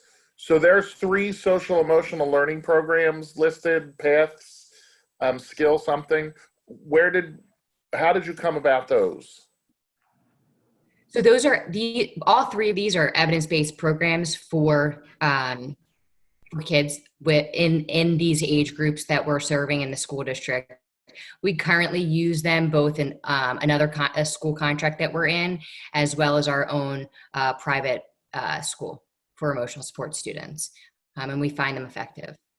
They're research-based. Okay, I can't find them on the Capital website clearinghouse. That's why I asked. Thank you. No problem. We can definitely send you more information on all 3 of them. That would be greatly appreciated. Yeah. So I actually had a few questions. I was actually going to ask, what will your top 3 interventions look like that you provide? Sure. Brianna, can you just scroll back to that screen? So they look a little bit different depending on the school. And you can see that, as I explained, that it's pretty developmentally appropriate. So our top 3 interventions at Walnut Street are relationship building or rapport building. That looks more like, just kind of like giving the student reminders during the day, talking about how things are going at home. How was your weekend? Did you have a soccer game last night? How did you make a goal? Great job. What are we doing today? What's your goal for today? Remember in math class to, take 3 breaths before you get frustrated. I'll come and get you a break at 10:15. Don't forget that you need to, work towards the reward this weekend or whatnot. So those are that's the relationship building one. The quiet time is just giving, that's when students are come to our room, whether they're asked for a self or we are called to remove them from the classroom, and they just need time to sit for a second just by themselves in quiet. And so we provide that for them, just maybe 5 minutes. And Carla, please jump in. Let me know if I'm off or, if you want to give more detailed information, but just time by themselves, just sitting for a minute. Just re-regulating their heartbeat, taking some breaths before we start to ask them, what's going on. So we know with brain states that when children are escalated, talking about the situation in that moment is not the most effective because students are not in the space where they're able to verbally process. So giving them some time, just being quiet in a safe space is one of the interventions that we use at Walnut Street. The other intervention with fidget is just kind of helping them expand their energy. So some students, we have those like spinners that you see. There may be like a bendable kind of like piece of material that students can use. Some students will like take a tennis ball and like throw that against the wall quietly or on the floor quietly, just to kind of expend some energy, again, to just help to get themselves re-regulated so that we can kind of talk about and problem solve what the situation is so that they can move forward and return to class. At the middle school, you can see the interventions are a little bit more cognitive in nature. So the top 3 interventions at the middle school are problem solving, verbal processing, and quiet time. So problem solving is kind of aiding the student in trying to figure out what happened. Student comes to your room, they're frustrated. What happened? Oh, the teacher, she's mad at me for no reason. I didn't do anything and she started yelling at me. Okay, why did she start yelling at you? Well, she said that I threw a piece of paper. Well, did you throw a piece of paper? Well, yes, but okay, so now what do we need to do? Like, what is the next step for you, right? And helping that student understand and make those decisions. And so that problem solving. And then the verbal processing is kind of going through similarly to problem solving, but it's more kind of going through for that student. Talk me through it. Talk me for what you were thinking, what made you make these decisions, just kind of verbally processing what happened and then what that child can do next. And then, I'm sorry, I have to move my thing over here. And then again, quiet time, time to just sit for a minute, take a breath. Nobody's going to ask anything of you for a second. Just calm down, settle in, and then talking after the student has come to a different place where they can maybe talk about and problem solve what's going on. Okay, thank you. Thank you for explaining that. The other question I had was, do you screen for like social maladjustment, like as far as like emotional disturbance and things of that nature? So that is looked at as part of our child strength and needs assessment that is done with the clinician. So there are questions there around maladjustment and emotional, more sort of what would be considered along the lines of kind of mental health disorders that are looked at that CANS, the Child Mental Health Needs and Strength Assessment. Okay.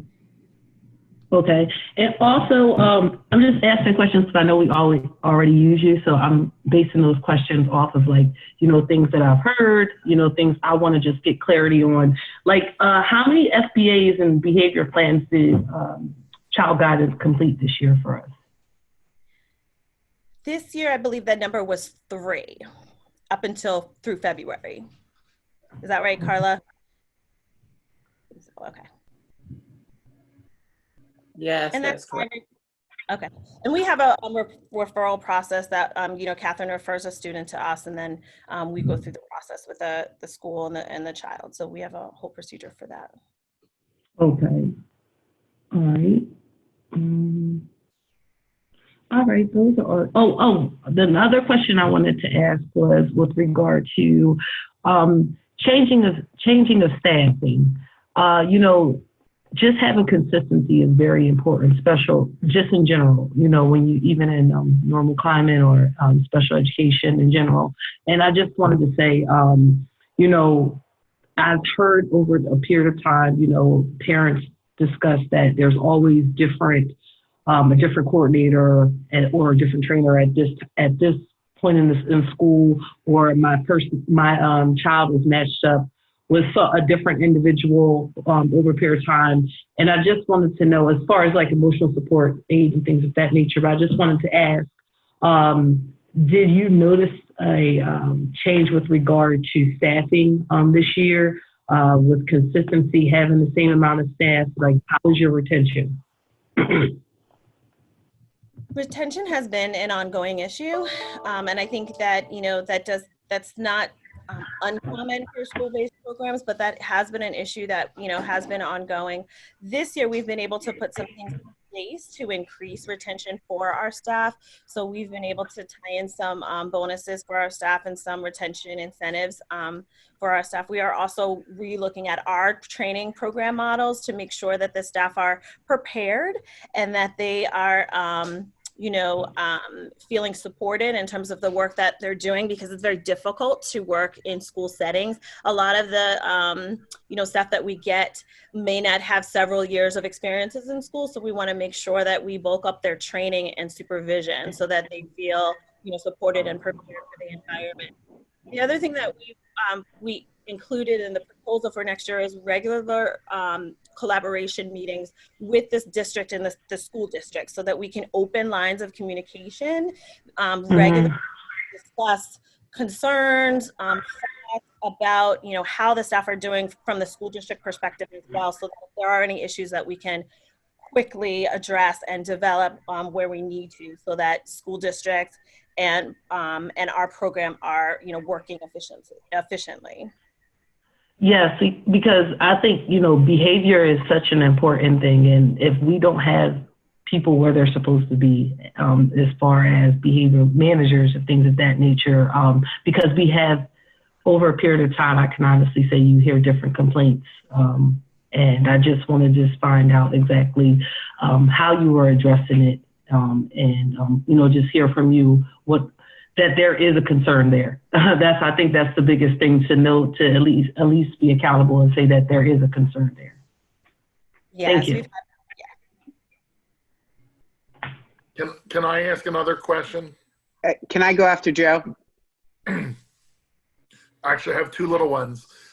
we've talked a little bit about the mental health referral coming out of your part of the program to the clinical part that's from a different division.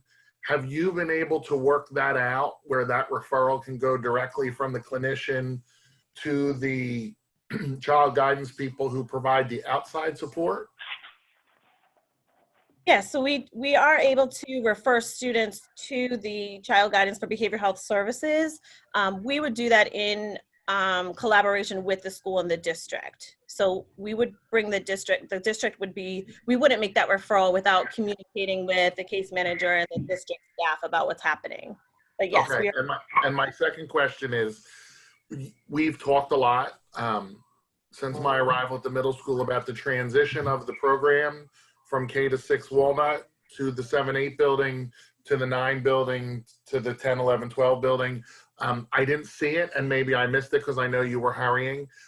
Is there something in the new proposal to kind of address that area of concern? Yeah, I really believe that the transition plan meetings that would have that's where that would be occurring at, and ensuring that each student is getting the transition plan meeting with our licensed clinician, being a part of those meetings and being invited to participate in that planning. Okay, thank you. Yeah.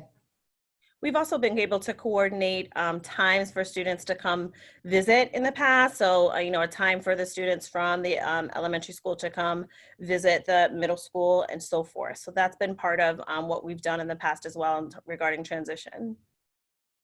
So my point is to make sure that there's not that lag of service, right?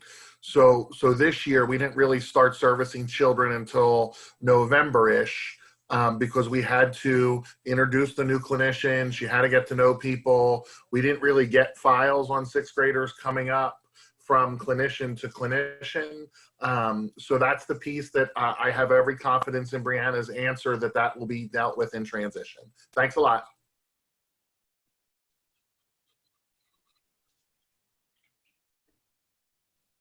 I have a question.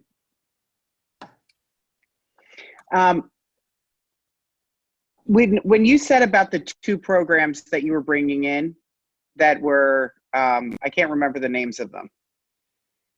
For the, Kelly, are you talking about the trauma program, the trauma Yeah. groups? Yes. Okay. That's not in place this year, is that? That's correct. It is not in the new contract? That's what I would like to add. Correct. It is not in place currently.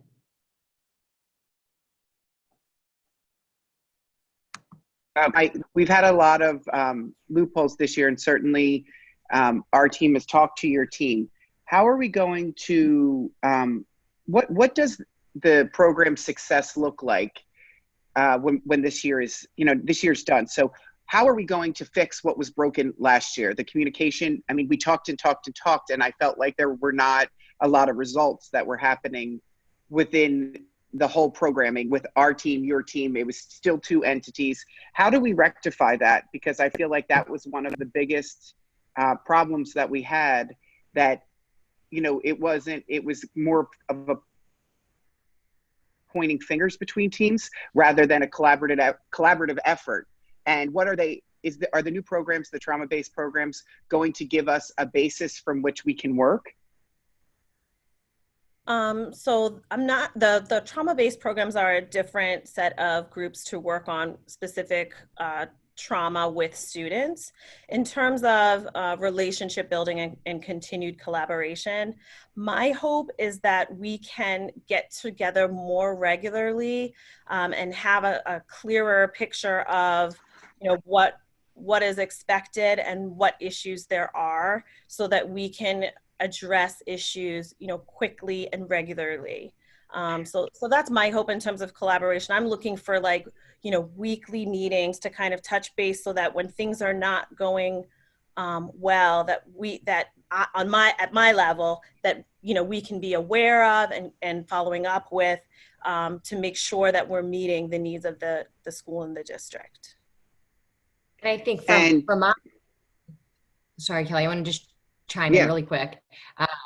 In the actual proposal, I didn't add it into this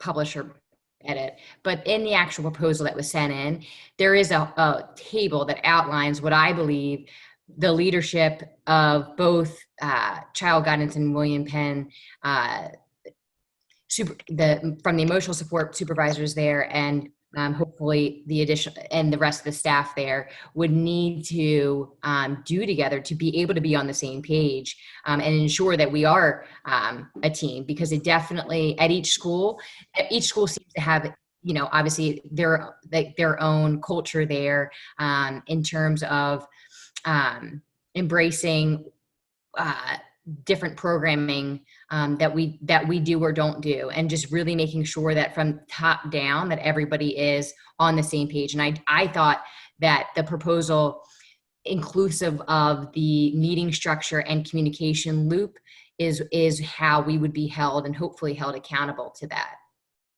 And an example I just want to give, I mean, not an example, but I've been very encouraged with our relationship with Jen in terms of, since we've been meeting and talking, Jen has been very candid about, you know, what she's been experiencing with her teachers. And we have had very frank and open conversations about how our staff have been experiencing, and really been very clear about, you know, the lack of communication and the misunderstanding of roles. And I feel like, I feel very hopeful that Jen and myself, I'll speak for myself, have been able to kind of get to the same page in terms of thinking about what we're looking for this program, and are really looking to kind of translate that information down to the teachers and the staff so that they have the same expectations. So that's just an example of how I would hope that it continues to work. And if I can just point out, we're getting a little bit over time. So if there are not any other questions, we might want to move on. But if there are any burning questions still, we can make extra time for it. I only had one question, Catherine. I just wanted to ask, how often do you meet with the transition coordinator? That's what I wanted to ask. That's all.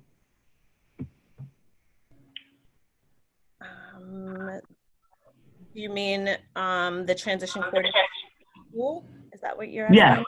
Yeah. So this year we haven't. I'm sorry, go ahead. Yeah. I was just going to say, because I don't ever hear any feedback really with regard to the transition, how it's going, what we're doing, you know, an overview. You know, we discuss it sometimes here and there, but it's nothing ever presented from child guidance. So I was just asking, how often do you meet with the transition coordinator, or how often does the transition coordinator report information back to be delivered to us, or anything of that nature? You mean transition coordinator for child guidance? Yes. Okay, so that would really be Carla, our supervisor. She would be coordinating the transitions from school to school. And then it works by school. Typically the clinicians are communicating and the teachers are involved in terms of scheduling any events or activities for students to either meet the clinicians. Maybe they have a joint time where the clinician comes to the other school, or their staff come to the other school. I know we've done that in the past, where like the middle school staff will come to the elementary school, make sure that they meet all the kids so that they know the kids, so that when the kids come to the new school that they're already familiar with those faces. Sometimes they've had visits where, you know, the students would come to the next school and would meet the staff. And I know in the high school, they do that transition as well, from Green Ave to, from Cypress to Green Ave, where they're meeting the clinician. So we will make that part of our report so that we can report that information to you. Okay, thank you.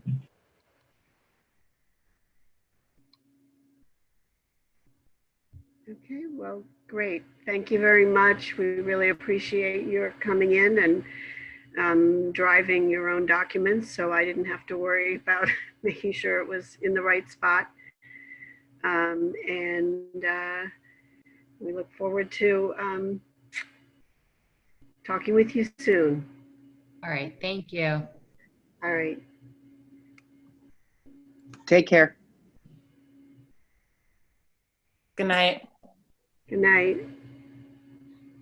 Miguel, if you want to let in the next group, you can do that. Thank you.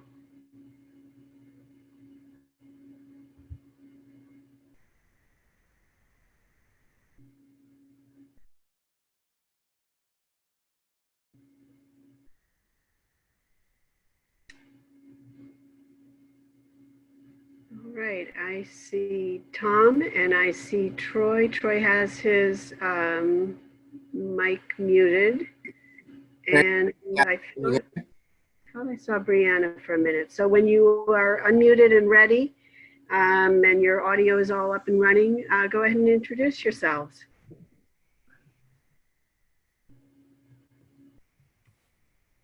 Catherine, can you see me? I can see your name. You don't have your video on. I can hear you. Okay, there we go. All right. I'm just going to wait for Brianna and Tom to get their...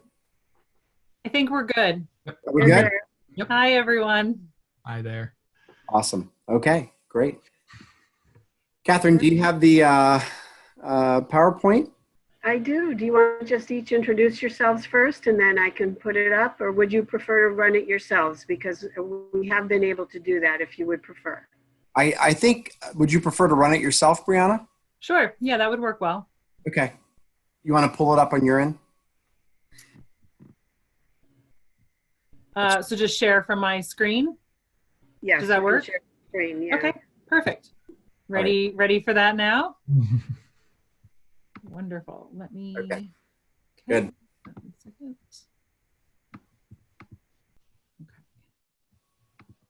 So while Brianna's pulling that up, my name is Troy Brendall. I am the Vice President and one of the co-owners of Springfield Psychological. Springfield Psychological has been a provider in the local community for just somewhere around 32 years, I believe. So I'm not the original owner. The original owner retired about 4 years ago, but still works at our practice full time.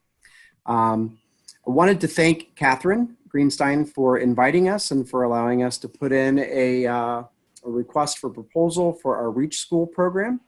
And I also wanted to thank the board for entertaining this meeting at such an unprecedented time, you know, in our history. The world has changed a lot. 5 weeks ago, my biggest concern was selecting softball players for my daughter's softball team as the head coach. And just 5 weeks later, it's just been a completely different world full of unprecedented experiences, to say the least. So thank you all for your ability to persevere and to get school, you know, kind of in place for students. It's a huge hurdle and a huge undertaking. My wife is also a teacher, so I watch what she's going through on a day in, day out basis. So much admiration for the academic profession. I'd like to introduce Brianna Bernardo. Dr. Bernardo has been with Springfield Psychological several years and is the program director for our Reach program. Dr. Bernardo graduated from Widener University and has her psychology degree, and she's also a school certified psychologist and our site director as well in King of Prussia. So Brianna wears many hats, but she actually oversees the entire Reach program, which is our school-based integrated services that we've been providing for about almost 5 years. Tom Smith, Dr. Smith joins us. Tom has been with us for also about 3 years. Tom is a lead clinician in the Reach program and has just done an amazing job to the point where we have promoted Tom into a director and a supervisor role. So Tom is also a certified school psychologist and also hails from Widener University. So we are very fortunate to have both Tom and Brianna on our team. Without any further ado, I'm going to turn this over to Brianna to kind of talk a little bit about the overall current structure of our program, and then eventually to Tom to talk about the envisionment for William Penn. Brianna? Great. Thank you so much. So we're really excited to share this all this information with everyone tonight. Tell you a little bit about what our program has looked like in the districts that we're currently in place with, and then also the specifics that we've envisioned for William Penn School District. So we're currently in 2 districts right now. We're at both Upper Marion Area School District, where we're in the high school, and then also in Methacton School District, where we're in their 7th and 8th grade school, Arcola Intermediate School.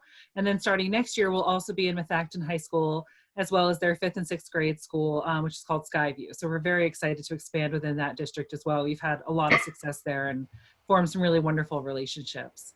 So what the Reach program looks like on a day-to-day basis is 2 behavioral health specialists that are integrated into the school setting. These therapists are there every day. They are a part of the school community.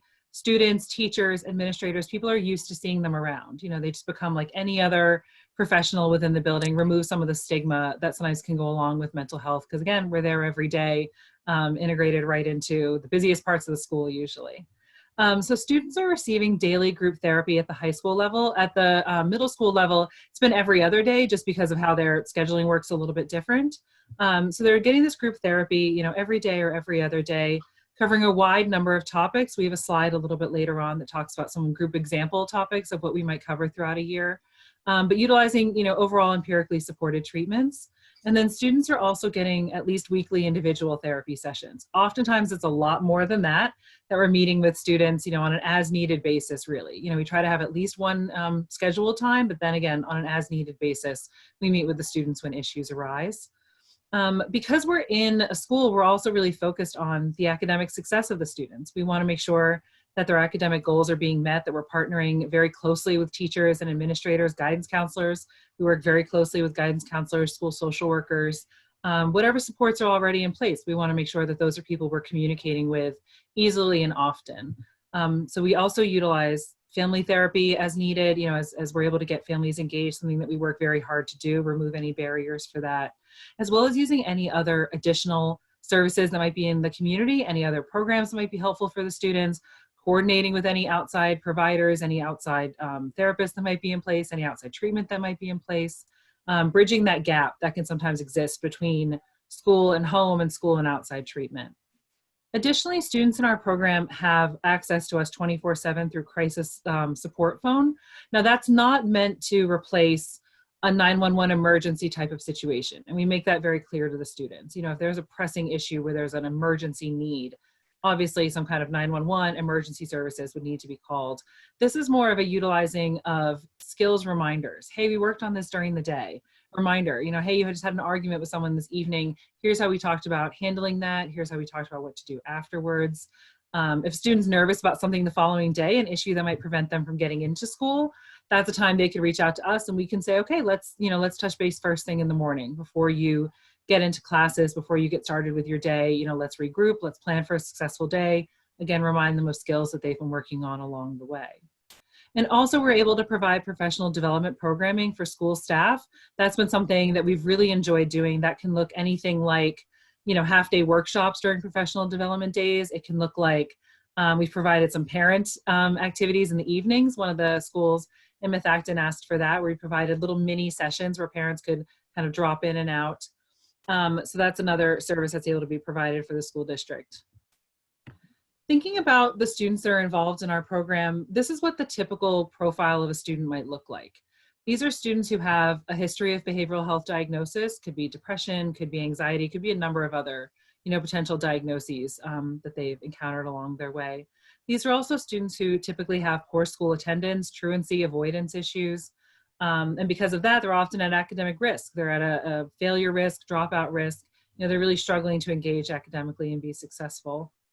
These are also students that are going to have problematic relationships. That might be with peers, that might be with their parents, their guardians, you know, other adults in their life, including teachers.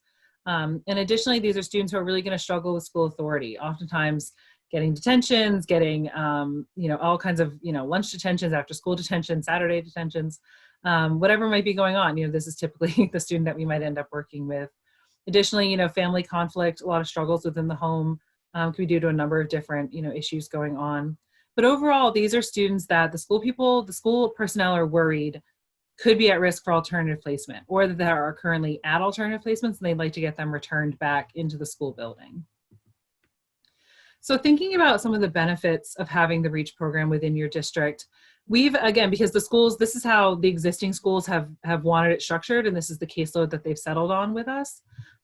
It's at least 20 students that have been served annually since 2014. Now that's at a minimum. Typically it can be a few more because students may start with us halfway through the year. Students may start with us at the beginning of the year, transition out. Some students work with us, you know, in just a number of different capacities based upon what their needs are and what the school would like to see for them. But we're usually working with at least 20 students. But again, within William Penn District, you'll see we have some different numbers personalized based upon the needs that have been identified. So at the high school level, only 5 students over the 2014 to 2019 time period have been referred for approved private schools, based upon emotional support needs. And at the middle school, we're currently in our 2nd year at our COLA intermediate school. So last year, at the end of our 1st year, we had no students who were referred for, an alternative placement, which we were very proud to see. These, again, are students that are considered really at high risk for being placed in an out-of-district placement. At least 60% of the students that are identified to us are, the students that the school is very concerned about and really worried what might happen to them and how they can be successful during the school year. Some of the benefits continued here. As you are likely well aware, the annual cost for some of these alternative education placements is very high for the district. It could be anywhere from $25,000 to $30,000 per student. And since starting the Reach program, placements at Upper Marion Area High School, that's where we have the longest amount of data to pull from, have been able to reduce these placements by 5 to 6 students each year. So each year they're looking at a savings of $125,000 annually by reducing that amount of seats that they have to buy ahead of time or utilize throughout the year.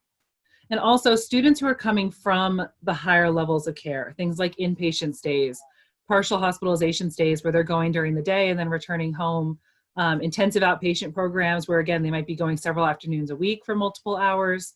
Sometimes when those students are trying to reintegrate back into their home school, it's very challenging. They might continue to bounce in and out. They might really struggle to go from a high level of support to a very minimal level of support, as typically is seen in, your average school. And so with a program like Reach in place, we're able to have a much softer landing for those students. We're able to work closely with the professionals in those programs to plan for discharge, to work with the school staff to say, hey, the student's coming back on this day. Here's how we can best support them. Here's what they need. Which results in, again, less of that bouncing back and forth, less need for the therapeutic school placements, which even the therapeutic schools can have an even higher cost. You could look at $35,000, $40,000 a year for those particular special schools. So that, again, overall savings of $320,000 over the course of 2014 to 2018 by reducing those placements, having students come back, having them be supported in the school, and be able to, again, return their focus to their academic needs as well as maintaining their emotional and mental health needs along the way. So now I'm going to shift it over to Dr. Tom Smith, and he's going to tell you specifically about what we envision for William Penn School District. Again, the structure that I just discussed is based upon what the needs were of those districts. Our program is not a cookie cutter program that this is how we do it and that's all you get. We work very closely with the districts to figure out what are the specific needs. How can we tailor this to your needs? How can we be flexible and adaptable based upon the needs of your specific district? So Dr. Smith is going to tell you more about that and what we see this looking like in William Penn. Thanks, Brianna. So where I'd like to start is just give you a basic overview of the structure of what we envision for the William Penn School District.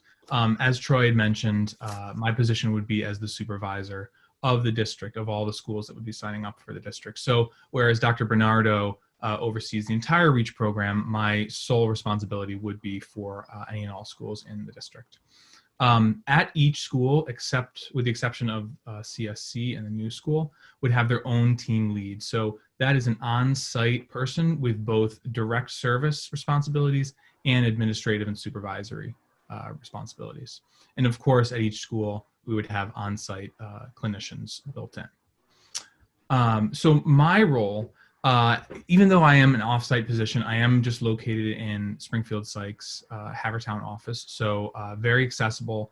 And part of the package includes some administrative time specifically cut into my schedule for the William Penn district. So whether that be in-person meetings, phone calls, emails, going in for supervision, that is my own responsibility. And I think, the main objective for my position would be to track and evaluate the progress of implementing these interventions and ensuring consistency across the schools, and of course, ensuring a high quality of care among all the schools. So just making sure that we're really not only just putting, like Brianna said, not just putting in a cookie cutter and letting it go. We want to make sure, especially at the beginning, it might even be a good idea to have set up regular meetings where we track and evaluate what's looking good, what's not. And because we have that flexibility to address the specific needs of school, of the staff in the school, and the students, we can talk about what's realistic and what changes we can make to so it can feel more effective.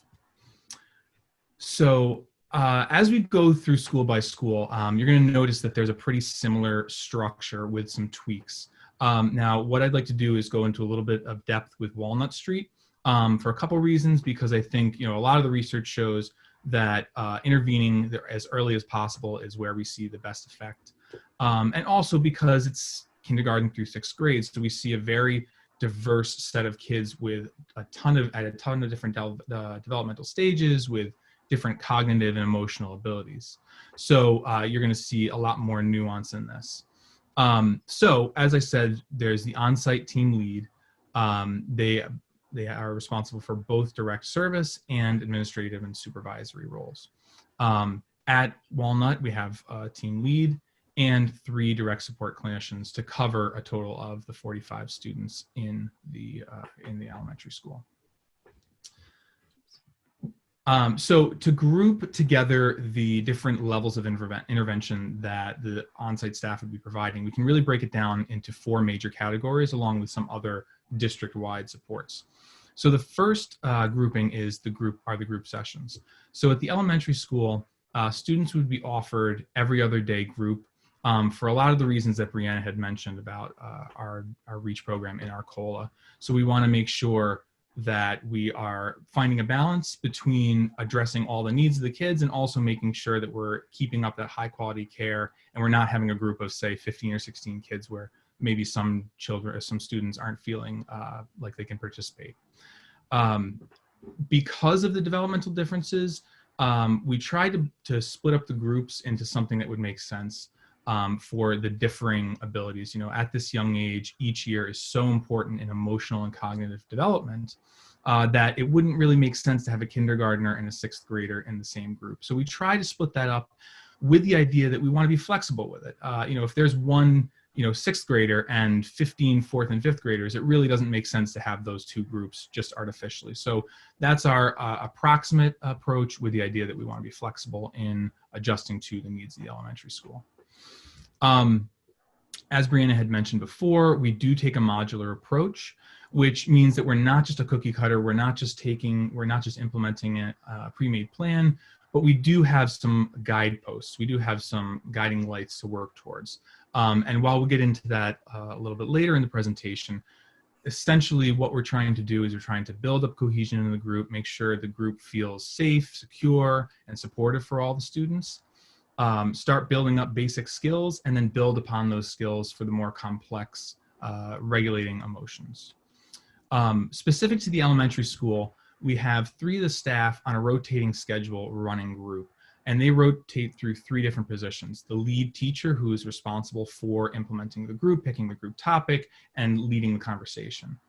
Alongside that teacher would be an assistant, who'd be more responsible for just kind of supplementing the facilitation of the group, while also being available for any individual student needs. So if a topic comes up and it gets a student frustrated, this assistant is available to maybe take a walk with the student, take a break, help them push through some uncomfortable emotions.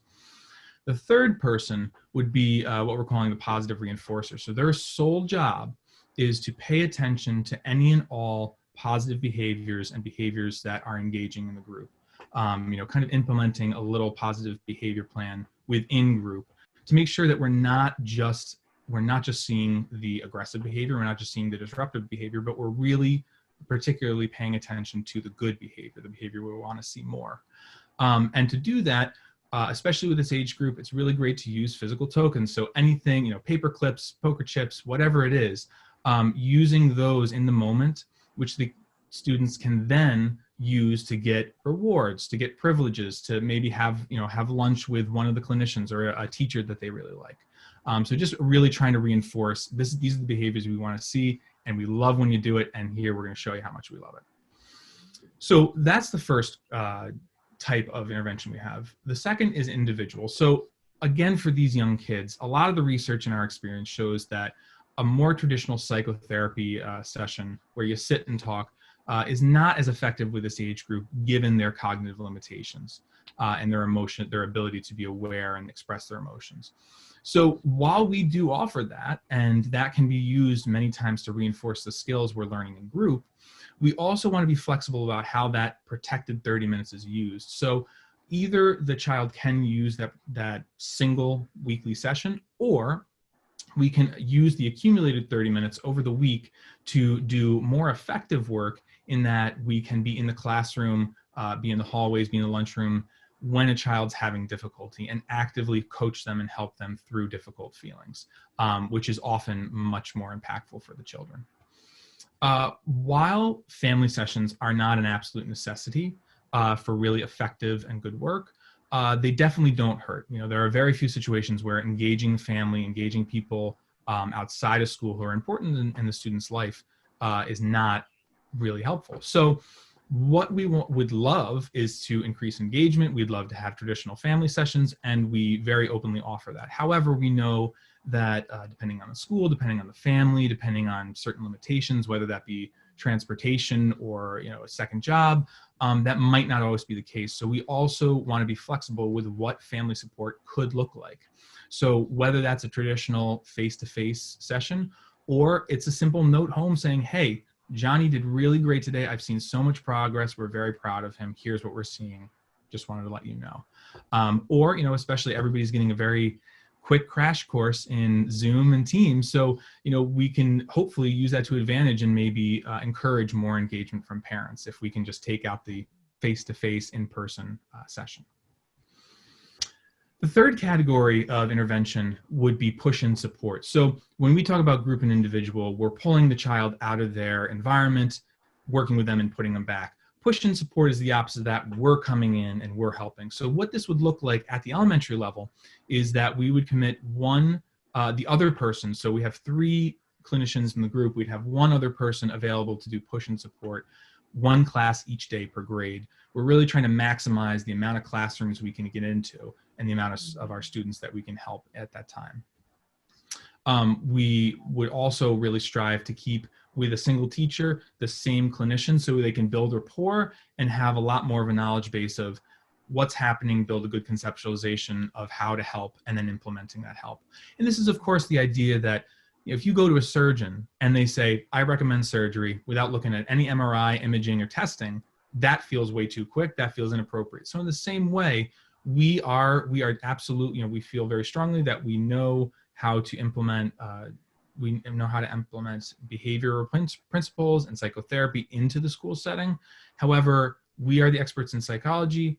The staff are the experts of the school, education, and their kids. So we want to definitely collaborate and spend at least the first few weeks really getting a good sense and conceptualization of where the need is and how we can help that, and then collaborating with staff and the kids to make sure that happens.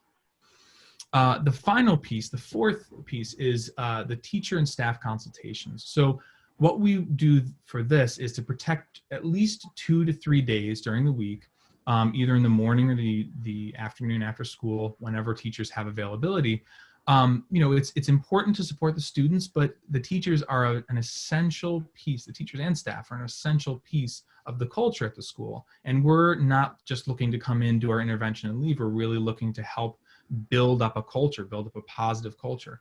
So one of the things we want to offer is opportunity for teachers to come in and consult. Now, whether that means they're looking for feedback, whether that means they just need to kind of bend someone's ear.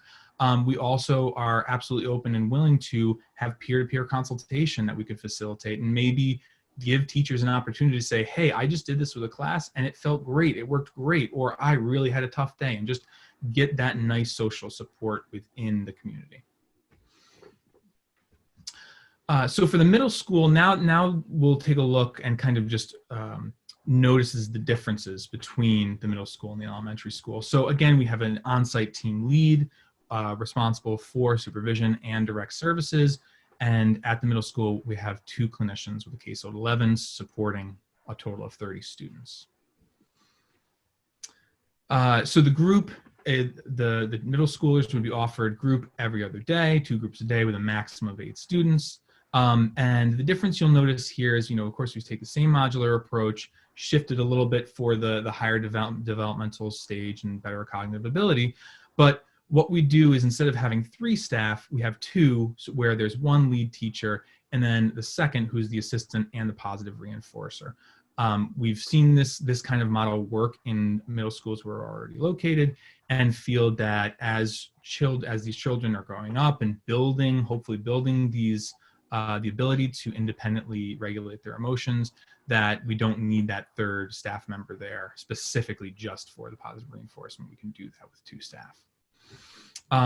At this age, 2 individual sessions become a lot more impactful, a lot more effective. So this is definitely the level where we start really protecting that weekly 30-minute session and making sure that we're having that one-to-one time, building on skills from group, giving the children a chance to kind of just say what's on their mind and process what they're feeling. And of course, as with every school, we want to try and engage family as much as possible. The push and support of the middle school is going to look very similar to the elementary school in that we're trying to hit all the classrooms, as many as possible, and get it done efficiently, with the idea that we want to build up the clinician's conceptualization of particular classrooms and build the rapport and relationship with the teachers. And similarly, we want to still offer teacher and staff consultation 2 to 3 times a week. So for the Cypress campus in the new school, we have the team lead that would be floating between these 2 locations and 2 direct support clinicians servicing a total of 30 students. For both schools, given the lower numbers, we're able to fit in everyday group for the students.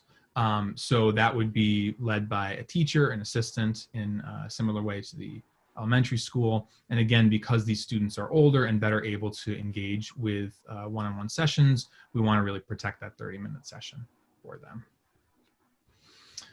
So the shift here as we get older is that push and support would shift to an as-needed basis. So we really want to, at this age, follow the lead of the teachers or the students. So how this would work is maybe a student is having a particular difficulty with one teacher and doesn't know what to do. So this would give us the opportunity to be able to push into that classroom and observe, and then work with the teacher and student potentially, or the student and potentially teacher, to improve the classroom, improve whatever is going on, the conflict.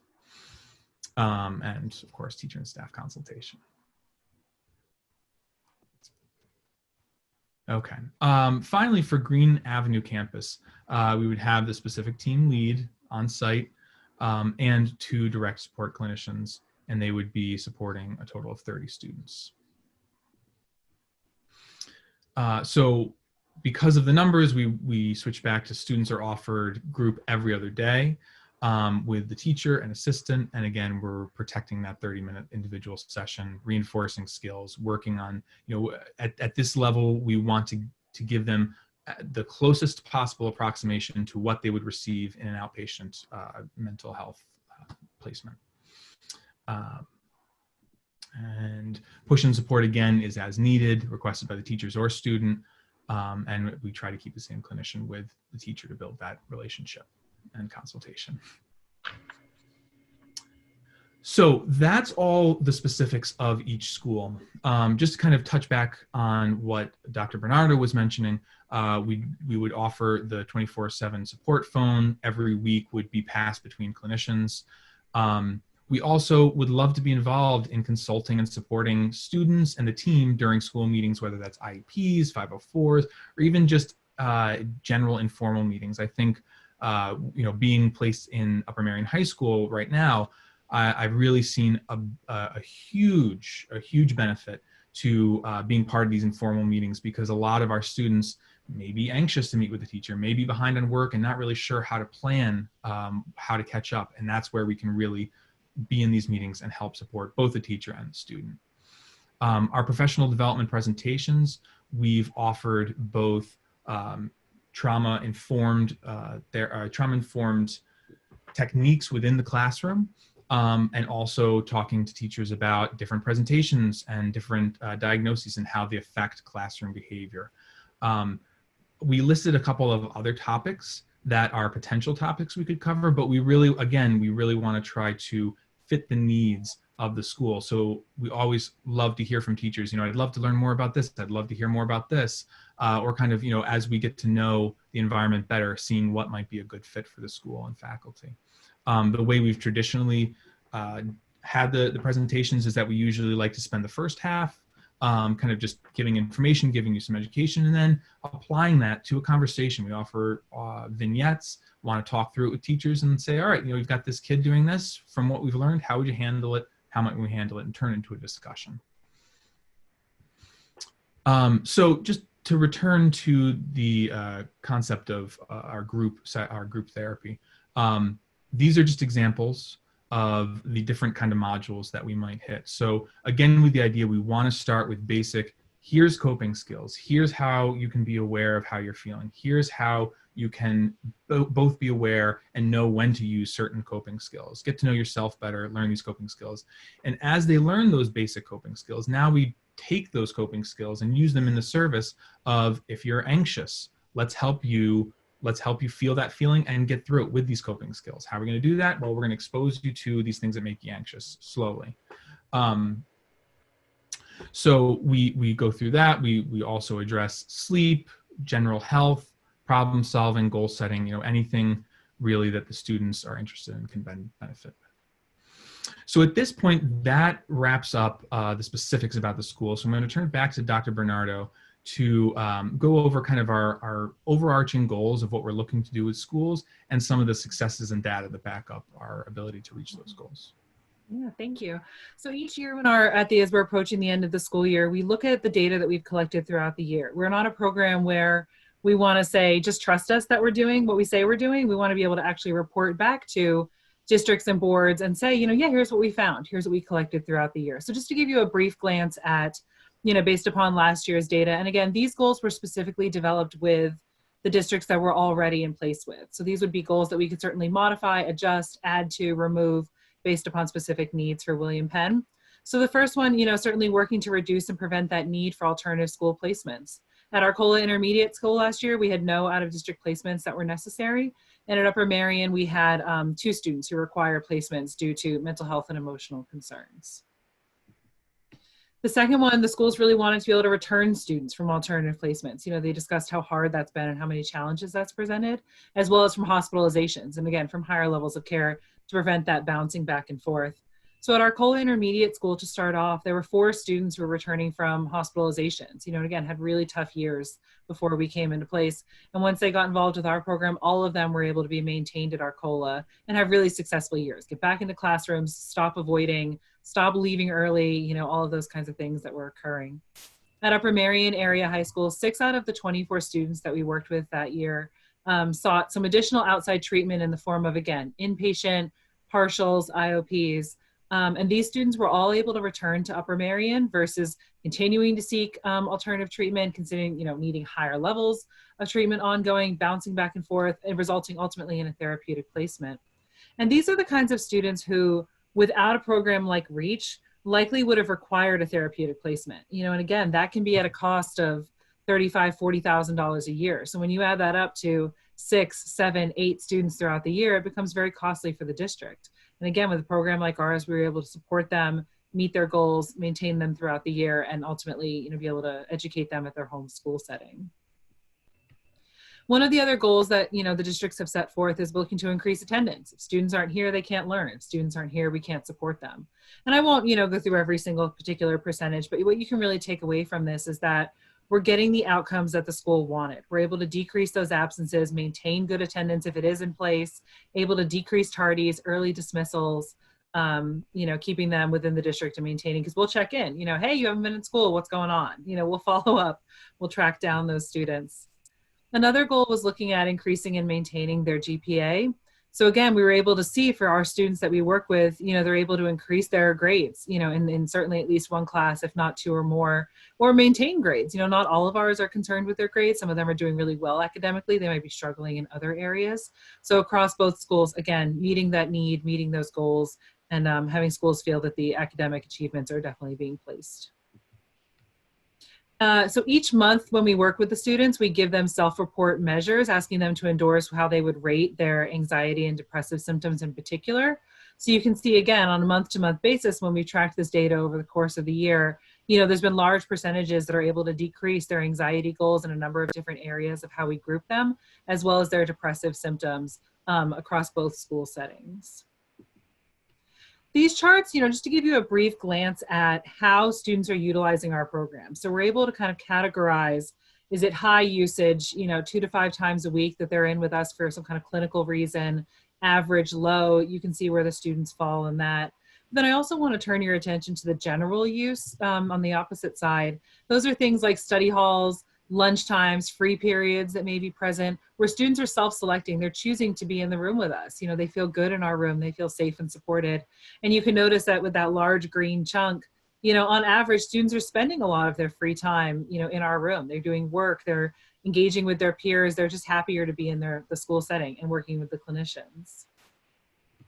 We also, at the end of the year, ask students for their specific feedback. We rate them, or they rate us rather, on individual sessions as well as group sessions, topics, how did they feel that it applied to them. So overall, students at Arcola rated us at a 4.2 out of 5, again, in a number of different areas. And at Upper Merion, it was a 4.9 out of 5. And then here are just some, direct quotes of what they found really helpful with the program, what made them feel good. Things like being, someone was available, someone was able to support me, I got into less trouble. We've gone to a lot of discipline meetings with students and help them, understand what they might have done right or wrong, and, why the discipline has to happen, and really have it still be a strong relationship with the school. As well as students feeling like, I'm able to get work done in the classroom, I'm able to focus, people are able to help me stay on task, I'm not being judged, I'm able to talk through the issues that I need to and feel that support. So again, these are the basics upon what it's looked like at the schools we're already in place with, a snapshot of what we could particularly see it looking like with a tailored approach for William Penn. And then I'm gonna, shift it back to Troy to kind of wrap up for us and move into your questions. Thanks, Brianna. Thanks, Tom. So Catherine, I'm gonna turn it over to you, and we're available for questions as the board sees fit. Okay. I don't think I have any questions at the moment. Does anybody on the board have questions, first of all? Yes, this is, sorry, hold on. We had you for a minute. That's me. Operator error. Catherine, how many students are seeing currently at Penwood High School? I don't know the exact numbers, but I'm going to say if you're talking Green Avenue campus, there are probably 30 on the social workers caseload. Penwood New School, similar numbers. Okay. I just want to confirm, because I think that 30 is probably pretty low. And Springfield, when you say master's level, does that person have a license? They could be a licensed professional counselor at the master's level, an LCSW, a licensed clinical social worker as well. Okay. And then they could also be, typically within our program currently, we've worked with postdoctoral residents, meaning that they've completed all of their academic requirements, they've received their doctoral degree, they just need supervised work hours towards their licensure. So that's typically what we've, the staff members that we've utilized so far, where again, they're getting that they need at least 2 hours a week of individual supervision for their licensure. So they're getting that as well as any other as needed support from the supervisor. That could be another role that Dr. Smith could serve, as well as the team leads that are located within the specific schools. So we could have either master's level licensed clinicians or postdoctoral residents that are receiving the supervision necessary for their licensure. This is Joy, and I'm the Vice President of the school board. How are you? Good. Wonderful. Hi. My question is I have two questions. So my first question is the diversity of your staff, and does those staff, are they multilingual as well? Mm-hmm. So that would be something that we would work very hard on. We do think that's important to have representation amongst our staff. Dr. Tom and I both have worked in the Chester community at the Widener Partnership Charter School, as well as at the Widener Child Therapy Clinic. And that's something that we've seen how well students respond to having a diverse, staff member that they're working with, and that it's not just someone that they may struggle to, do you get me? Do you understand my experiences? We've also seen, even within the students that we're working with at both Upper Merion and Methacton, the wide range of issues that students are experiencing. We're working with students struggling with homelessness, struggling with, certainly different socioeconomic status, stressors and financial stressors and, family dynamic stressors, just a wide range of mental health needs. So that would be something that we would prioritize. And certainly if we could, have staff members that are multilingual and able to provide that service for us, it'd be amazing. We would absolutely love that. We've had that with some staff members in the past. It's something we would continue to look for, as well as any other, we've been creative with some of the ways that we've communicated with families who have had, a language need. If we don't speak it ourselves, how can we make this a really fluid and comfortable experience for the families that we're working with? So it would definitely be something that we would prioritize in terms of hiring staff for the William Penn program specifically. Thank you. Yeah, absolutely. You also mentioned licensure. Now, let me make sure I'm clear. Is that a requirement, or it's just if you have it, oh, well, great, thanks? In terms of being licensed? Mm-hmm. Yeah, I mean, for the school specific needs, if they're working with, under supervision, then a person would not have to be licensed. So, if it was a licensed professional, that would be wonderful. Again, if it's a postdoc, they're working towards licensure, so that's where supervision is required for them. Troy, is there anything that you would add to that in terms of licensure that I'm missing? I think we would also want to defer to what William Penn needs. If for some reason you needed a licensed professional to sign off on key documentation or things along those lines, Springfield Psychological is a private group practice company. We're all licensed professionals. In the school program, because schools will operate underneath different auspices, with postdocs don't need to be licensed. We do have licensed clinicians that could fill that gap. So I think we would just partner with the school district to find out if there was additional needs for licensure, and if so, we could meet those needs. Yeah, in the outpatient setting, the licensure is necessary for the insurance requirements. Mm-hmm. So that's where, again, being in the school setting without having to go through insurance, it does open up a lot of doors for us, which has really been wonderful. And my last question, background checks. Is your agency providing those for the staff, or do we need to do that? Can you explain that a little bit? So law, state law, because again, licensure is part of this. We all have child abuse clearances, criminal history checks. Some of us based on different things. I have a FBI clearance check because we also provide integrated care to 78 primary care physician offices and systems like Penn Medicine, Mainline Health, Grandview, and they all require very extensive background checks, as does school districts too. Mm-hmm. So we would handle that on our end. Yeah, anything like if it's a TB test, anything like that, we make sure that the staff has that. Yeah, yep. And I'm doing a personal plug. Hi, Brianna and Tom. I'm Widener University alum as well. There you go. Great to see you. We love finding Wideners out in the wild. Thank you. Boy, that's great. But listen, we don't want to be discriminatory. We like all schools. It's true. We have some from Pecan. We have some from LaSalle working in our program currently. We just don't like the Dallas Cowboys. That's all. I see some hand clapping there, Joy. Love it. Yeah. Any other questions? Feel free. It's all good.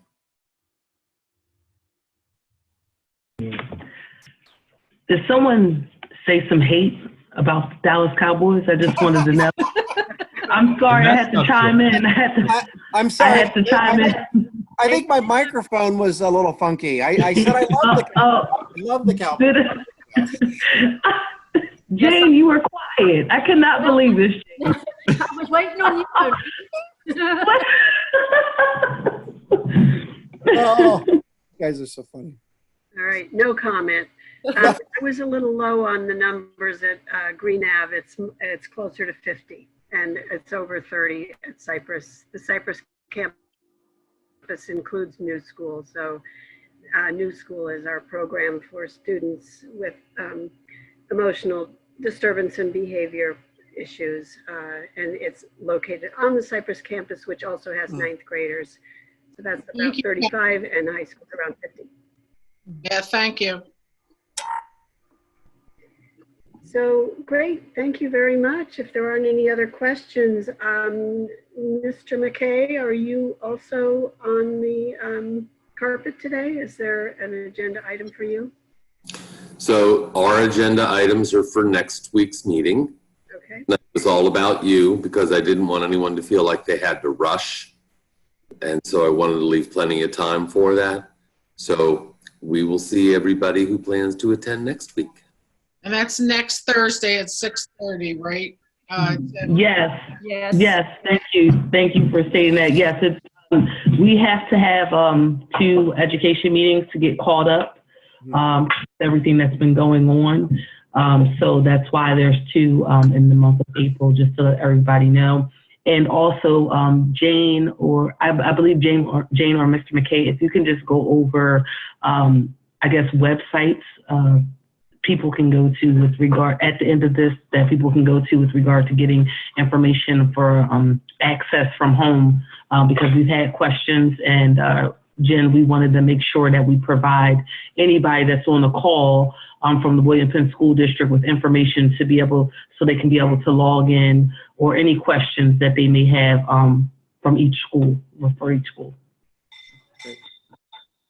So, Catherine, I think Brianna, and then there's no comments on the chat, in the chat box. So I think that Springfield can go. I mean, they don't have to stay around if we want to, but we do appreciate you.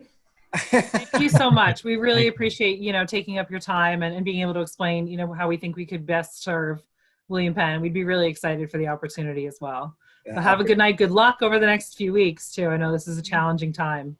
I just wanted to say one thing, probably obvious, but we designed this based off of numbers provided. If numbers needed to adjust or to shift, the proposal can easily shift, because as Brianna said, we are extremely flexible and adaptable. I think the thing that sets us apart more than anything is that we go into schools to work on making a cultural change and a cultural shift, and to work on kids learning the skills to be successful, not just today, but in life beyond today. We want to partner with the school and be a fabric of the environment. And, one of the things that excites us is just the opportunity to help kids be the best that they can be. So we just thank you guys very much for your time, your attention. And I owe the Dallas Cowboy people a gift card, which I'll make sure I'll give to Catherine. It's all good. No, you don't. No, you don't. No. Don't even try to, don't try to butter us up now, buddy. Butter us now. You're not wearing the silver and the green. Tell them no, thank you. We're not giving out gift cards. Yeah. All right. Thank you all Have very a good night. Thank you. Good night. Thank you very much. Be safe. Right. Thanks Bye-bye. for being flexible. Bye-bye. Bye. Monique, you wanted to respond to a couple of questions about resources online for the. Yes.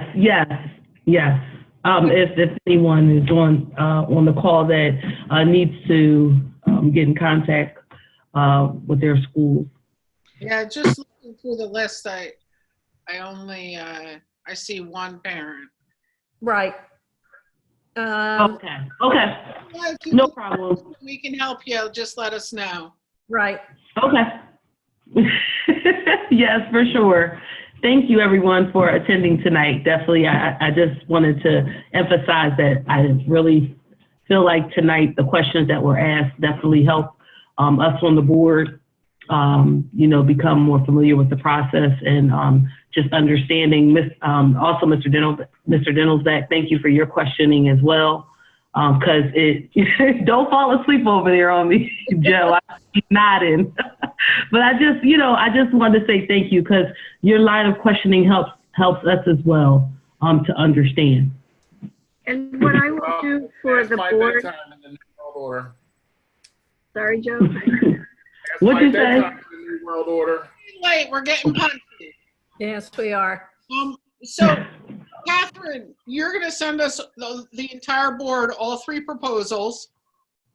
Correct. And they are formatted very differently. So what I will also do, which I think will be helpful for myself as well, is try to line up a sort of a comparison chart. This is how many staff, this is how much money, you know, how many staff in each building, how much money, what they're offering, what's free, what's not free. Yeah, that's great. And you'll put the price tags on that chart also? Yes. Yes. I will. Okay. And how soon can we get that, may I ask? Oh, I don't know. With my day lined up the way it is tomorrow, it definitely won't be tomorrow. So how, I mean, how soon do we need to make decisions on this? That's the question I was going to ask. Well, last year we made the decision on who our contractor would be in at the April board meeting. That's obviously not going to happen this year. I don't think we should be rushing into that. The May board meeting is probably when we should be planning on doing this, because that gives the agency who is the successful candidate time to gear up, do their hiring specifically for William Penn, and get the right people in place for us.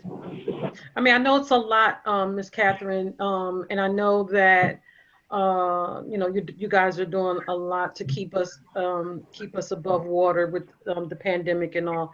But is it a possibility that we could possibly get that? You know, especially for me, I can only speak for me. I really need more time to digest what I'm hearing this evening. So, is there a possibility that we could probably get it within the next 2 weeks? Within the next week? Oh, definitely. Oh, yeah. Yeah. I'll Okay. start working on it on Friday, and depending on how complicated it looks, to try to give you a, you know, a reasonable apples to apples kind of comparison. It shouldn't take me super long, but I think I can do it by next week Friday if that works for everyone. Okay, that'd be great. Thank you so much. I also just wanted to add in also, for Catherine, when you get a chance in your email that you provide, if you could also give feedback on child guidance as well, and your relationship with them, and how effective you think they are for our school district, and also rated on performance and quality assurance. You know, all of that definitely plays a factor. And, you know, I just noticed how the EBS presented and some of the things they honed in on that they provide. And I just look, and sometimes I don't feel like we receive all of that information from child guidance, but I know you work closely with them.